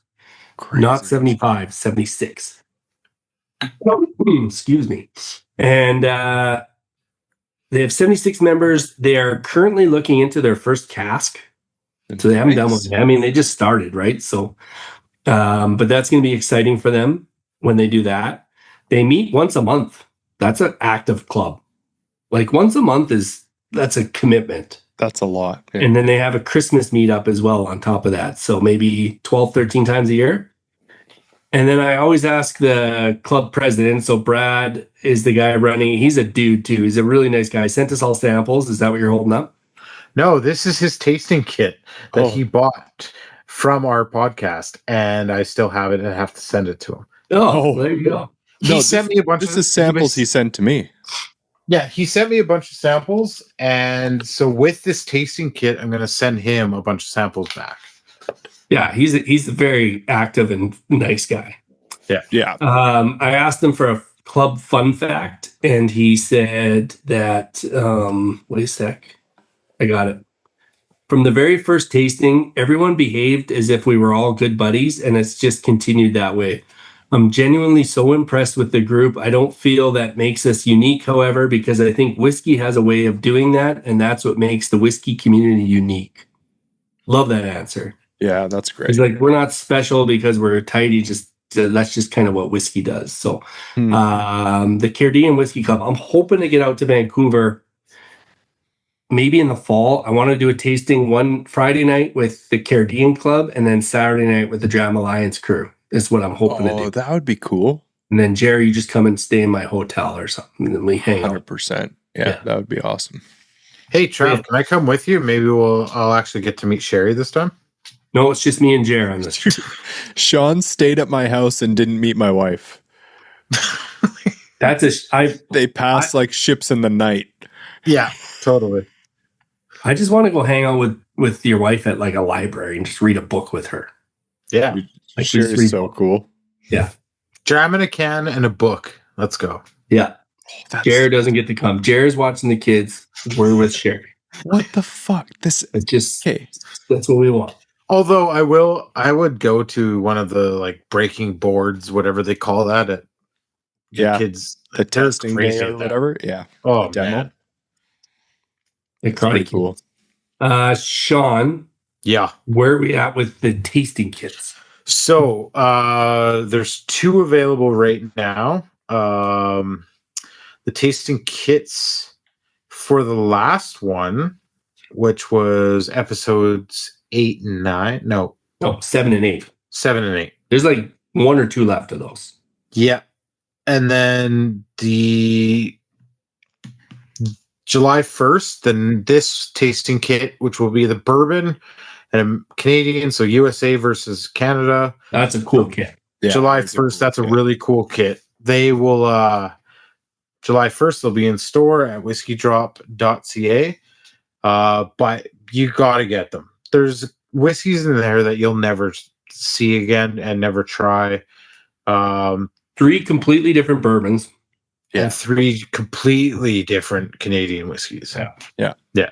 I think if you buy that kit, which you should, I think you get someone to pour them for you blind, and you do all 6 blind, and you have to pick. You got to pick which ones are bourbon and which ones are Canadian, and then I don't know, maybe something else. Like I think it would be really cool to do all 6 of those blind. Yeah, that's awesome. Like the way that this lined up, that we could put the Canadian and American side by side in a kit, just worked out perfectly. Yeah. And buy some runts. Buy some runs to go with it. You eat the runts while you're doing the kit. Eat all of them. Save the bananas for last. Eat those after the whiskeys. Merch of the month. Last call hats. John and I. Jared, get off your wallet. Get off your wallet, Jared. Order some. Like I said, I was in the airport. Some old dude and his wife were flying to Mexico. He kind of noticed my hat. I noticed him noticing it. And he just kind of looked at it. I'm like, "You looking at my hat?" He's like, "Yeah." I was like, "Yeah, it's his last call." And then I turn and it says, "Whiskey Podcast." He's like, "Is that your podcast?" I was like, "Yeah." He looked the other way. It's got the logo. It's got the skeleton. The skeleton is so cool. I said, "Yeah, it's my podcast. It's me and 2 buddies. It's just three dudes drinking whiskey, nerding out and talking."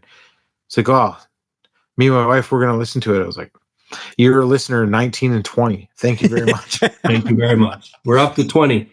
Up to 20. And then my bag got searched like 6 times at security. The last call merch, pwsimports.com. Go to the website and there's a shop section there and they ship it right to your house. They have last call, these hats, but they have the logo hats and then they have the shirts and stuff too. Jared, what hat are you wearing? I'm wearing Langley Hockey Academy. That's cool. Very nice. Yeah. Supporting the nephew. The most prestigious graduate from there? Liam Pugh, my nephew. Mm-hmm. Both of my nephews played at Langley Hockey Academy, though. Yeah. Breaking news. What just happened with Liam? Oh, he got the invite to the Gretzky Halinka. Gretzky Halinka. Yeah. And it's what the list of people that he's up against that have been invited at his age is like 5 players ever or something. It's like it's U18 and he's 15 or 16 maybe now. Yeah. And so the list of 15-year-olds that have been invited is like 5 all time. Yeah. And like him and his teammate are 2 of the 5. Yeah. It's crazy. Very cool. Absolutely crazy. Proud uncle. I will be going to watch that. Is it in Edmonton? Yeah. It's in Edmonton every year. Yep. Oh, the Pugh family should come. I would love to come out for it. You should. That's your kids playing, or your nephew's playing in like one of the coolest friggin' U18 tournaments. Jeremy, listen, Flair Airlines sponsor the podcast. $67, fly out here. I'll put you up on my couch again. We still got them. If all 20 of our listeners buy a hat, that'll be enough. Then we can spring for it. That'll be enough to buy Jeremy a beer on the airplane on the way to Edmonton. That's where we're at. Oh, parting glass, just because interest of time here, but where are we at with Canadian whiskey, boys? Parting glass. This is the where are we at? I don't own a ton of Canadian whiskey other than like a couple distilleries that I love. Anohka, 2 brewers. I think I have a Laird of Fintry somewhere. I don't have any Macaloni's bottles, like full bottles. I should have more Canadian whiskey. I think quick look. I think I probably have about 20 bottles. Canadian Jesus, whiskey. You're killing it. Now, probably 8 of those are Eau Claire. Yeah, I got a couple Eau Claire. And part of that is my work with them. But then I have 3 Macaloni's, which they did send to me. Look at this. This is Macaloni's. This is the Scotch Club Unicorn Tears Macaloni's. Oh yeah. It's got we called it Unicorn Tears, and that's my Macaloni's right there. Nice. Sean, how many Canadian bottles do you have? More. Yeah? I have a full shelf, and now it's the bottom shelf, but it's the full shelf behind me, and it's overflowing. I have a separate shelf for all Hansen, and then I have another bottom shelf in my backup shelf that's full of Canadian as well. So I probably have Hansen. I got about 5 Hansen. I've probably got total 45, 50 Canadian whiskeys. And I'm not including like the bottles 1, 2, and 3 from my own whiskey. Like I'm not counting those. I just think that when I always think of like, when I think of Canadian whiskey, I think of like the big brands. So like I don't have a Lot 40. I don't have Alberta Premium on my shelf. I don't have Wisers. Yeah. But then when we start talking about it, I'm like, yeah, I do have like some cool smaller distilleries. I got an Okanagan Spirits. I got Victoria Distillers released a whiskey. I have that bottle. Like I do have some cool stuff from some of the cooler distilleries. I'm just not buying the big brand shit. 100%. Shit. Shouldn't say shit. I'm not buying the big brand stuff, the big house stuff. It's like the stuff that I stock is stuff that I use to defend Canadian whiskey. There you go. That's actually does that make sense? Like, yeah. Like when people are like, "Oh, Canadian whiskey shit," I'm like, "Well, fucking try this."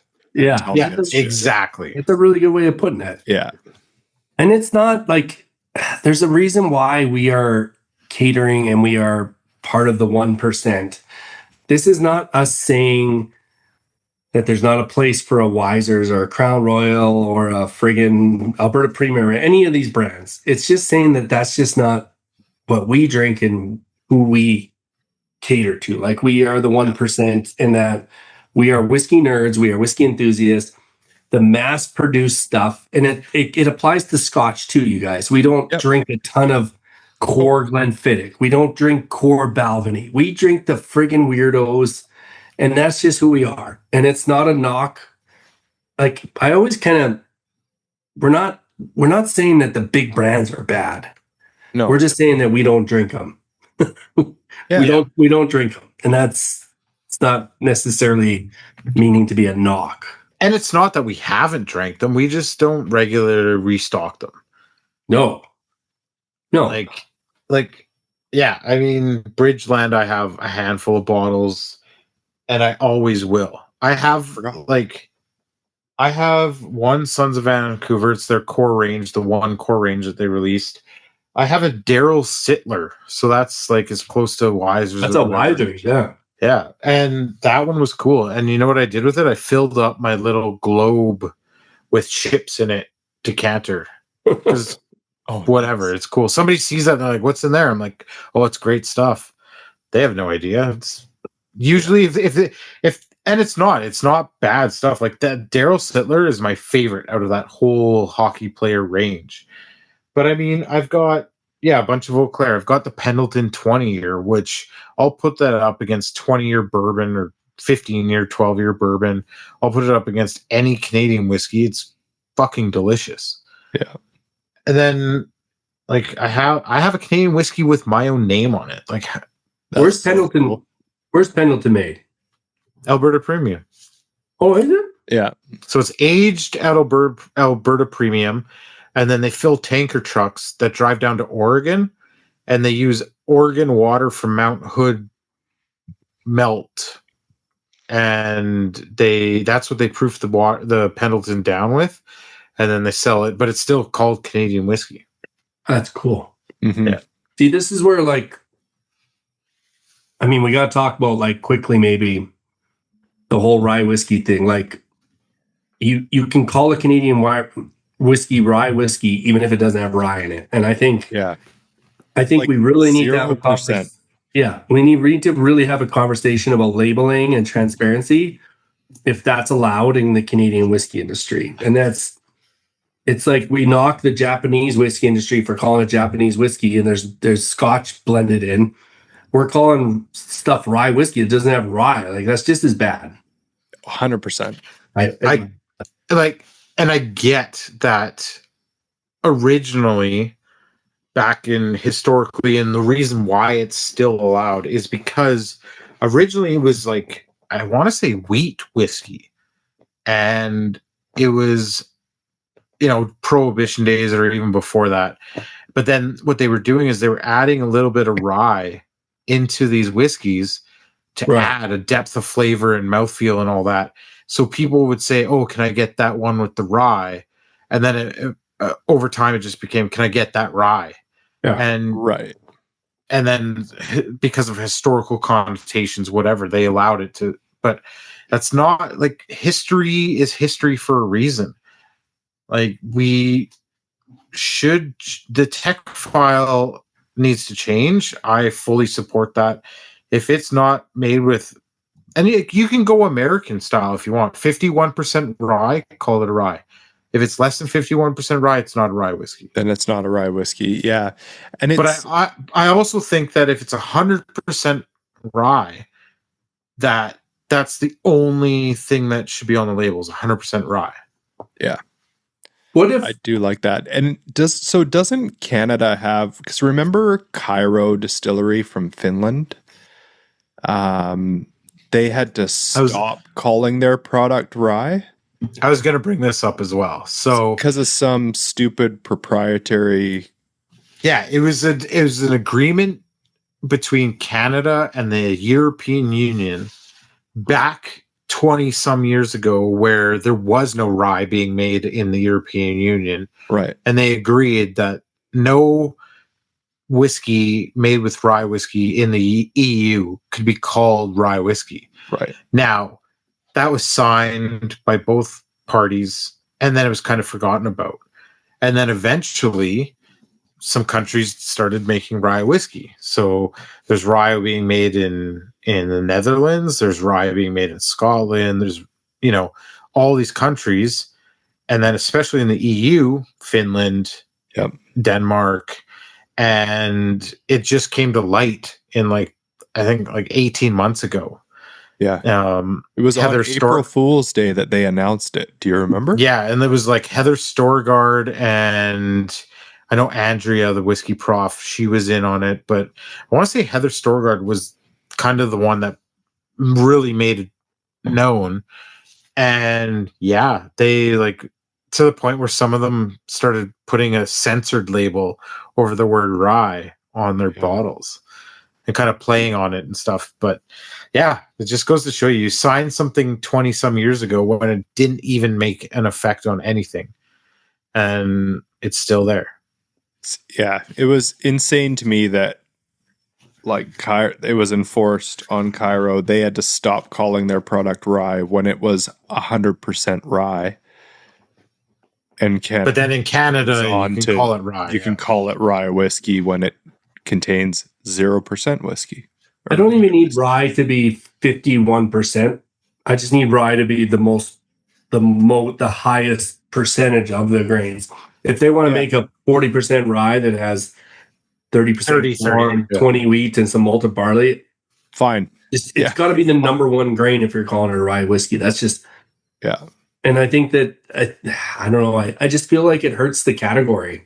Totally. Well, it really does, because I do tastings. And I'll be like, the next whiskey we're going to try is a rye, and I'll have a Hansen or something. And almost every time one person is like, "Oh, I don't like rye." And I'm like, "What ryes have you had?" Because they probably haven't had a real rye. Crown Royal. Yeah. Yeah, exactly. It's usually Crown Royal. Yeah. Yeah. All right. Going back to the EU thing, Stauning in Denmark, they shouldn't be allowed to call their stuff whiskey because they're just pricks. But that's allegedly. Anyways, we'll go back. They'll sue us. They've shown that they will sue over petty shit. Yeah. Yeah. If you can't prove that they're pricks, they will serve you. They will sue. So we take that statement back. Stauning are not pricks. Oh, but I have proof that they are pricks. Oh, Jesus. Okay. I take it back. Sean's sticking with it. Anyways, but yeah, no, it's so true. People that just Travis and I know in some of the bigger group messages that we're in and stuff, people "Oh, I will not drink Canadian whiskey. It's all shit." I'm like, "Well, what have you had?" "Well, I've had Wiser's 22 and Crown Canadian Club 45. I'm like, okay, cool. Now, have you tried any like single malt Canadian? Oh, it's shit. Oh, have you tried it? No. Oh, okay, cool. Yeah, it's such a fucking big country. It's such a big country, and we have the whole category has been propped up for decades by a couple mass producers. Yeah. And now we have craft producers coming in being like, well, we want to do something different. And you're a craft producer trying to compete with the big dogs, and guaranteed they aren't fully wanting to cooperate because they're like, we got the market share, we're good. Yeah. So all of it just seems like a crazy challenge. And I'm kind of wondering, and we could have maybe asked Gurpreet, like, is it even worth trying to fight that battle? Or do you just go and try and sell Anohka, the brand Anohka? Not Anohka Canadian. It's just, you're just selling Anohka. This is just a quality whiskey. Don't worry about the categories. Don't worry about anything. It's Anohka. And I think maybe that might be the best plan, because you're never going to beat out Alberta Premium, Crown Royal, Wisers. As a small producer, you're never going to compete with the marketing power that they have. Yeah, it's true. And I'm not painting them as bad guys, but I'm just, they're the big players. They can pretty much do whatever they want. Anohka is not a big player. And yeah. And he only has to sell he doesn't have to sell to the whole fucking world to be successful either. Yeah. So if all 19 of our listeners bought a bottle of his gin, that's huge for him. Totally. It's huge. If all 19 of our listeners bought a Wiser's bottle, they wouldn't even fucking know it. No. Actually, I would argue true. Anohka's in Costco for their gin now. I would argue our 19 listeners don't affect their gin sales either. But if you go to the distillery and buy it at the distillery, not only will you get that, but he'll take you on a tour and he'll get you stuff to taste right off the stills. Totally. Yeah. Boys, we are taking a summer break. We're taking 1 month. Well, it's July 1st right now. This episode comes out. We're coming back September 1st. 2 months. 2 months off. Sort of. Ish. Well, there's no episode August 1st. Yeah. No episode August 1st. I think it will feel like most of a break for me, probably, with the editing and stuff. So you definitely will feel the break more. Yeah. I think Jeremy and I will find something and we'll go live on August 1st. You guys are going to do a live. Our next episode, no guests. We're going to do just the three of us. We're each going to pick a whiskey blind. It's going to be a blind tasting episode where we each pick something. Rachel's going to pour them into some kits, and we're just going to taste them blind. Yeah. It'll be cool. So the only one we'll know is the one that we each pick. I'll know what I picked. Yeah. But I won't know which one it is because it'll just be like A, B, and C. Yeah. Kit. Yeah. Imagine we all like don't pick our own. We'll have to what happens if two of us pick the same one? We'll have to have something in place. Well, there's no way. Yeah. What it could happen, Trav. Yeah. Crazier shit has happened. Thank you to Whiskey Drop for sponsoring. I got their little sample kit they sent us. Yeah. Please. Mine has my name on it. The best way you can support the podcast is by buying a Last Call hat, but mostly buying a sample kit. Yeah. Other than that, you guys have a good summer. I'm mostly drinking gin and tonics over the summer, so my whiskey shelf will probably be pretty quiet. So I'm heading out to BC in the summer. I invited Jeremy and his family to come to Cultus Lake Water Park with us. Okay. But recent events, we may go across the road to the amusement park instead. I was going to ask you about that, dude. We can't get into this. Guys, we're at 4 hours. Yeah, he's right. We can't stop. This is what happens, you guys. I have like an outro, And then Sean's like, speaking of that, and he starts a whole other conversation that has nothing to do with anything we're talking about. And then the smooth exit is gone. Just like exit the show, Sean. It's over. It's over. All right. Thanks for listening, everybody. The Last Call Whiskey Podcast is sponsored by Whiskey Drop Canada. Don't forget that every 2 episodes, you'll be able to order a kit through Whiskey Drop where you can taste through all of the whiskeys that we taste on this podcast. And special thanks to our friends Really Jiggered for the use of their recording of Parting Glass in this episode. We'll see you guys next time. Good night.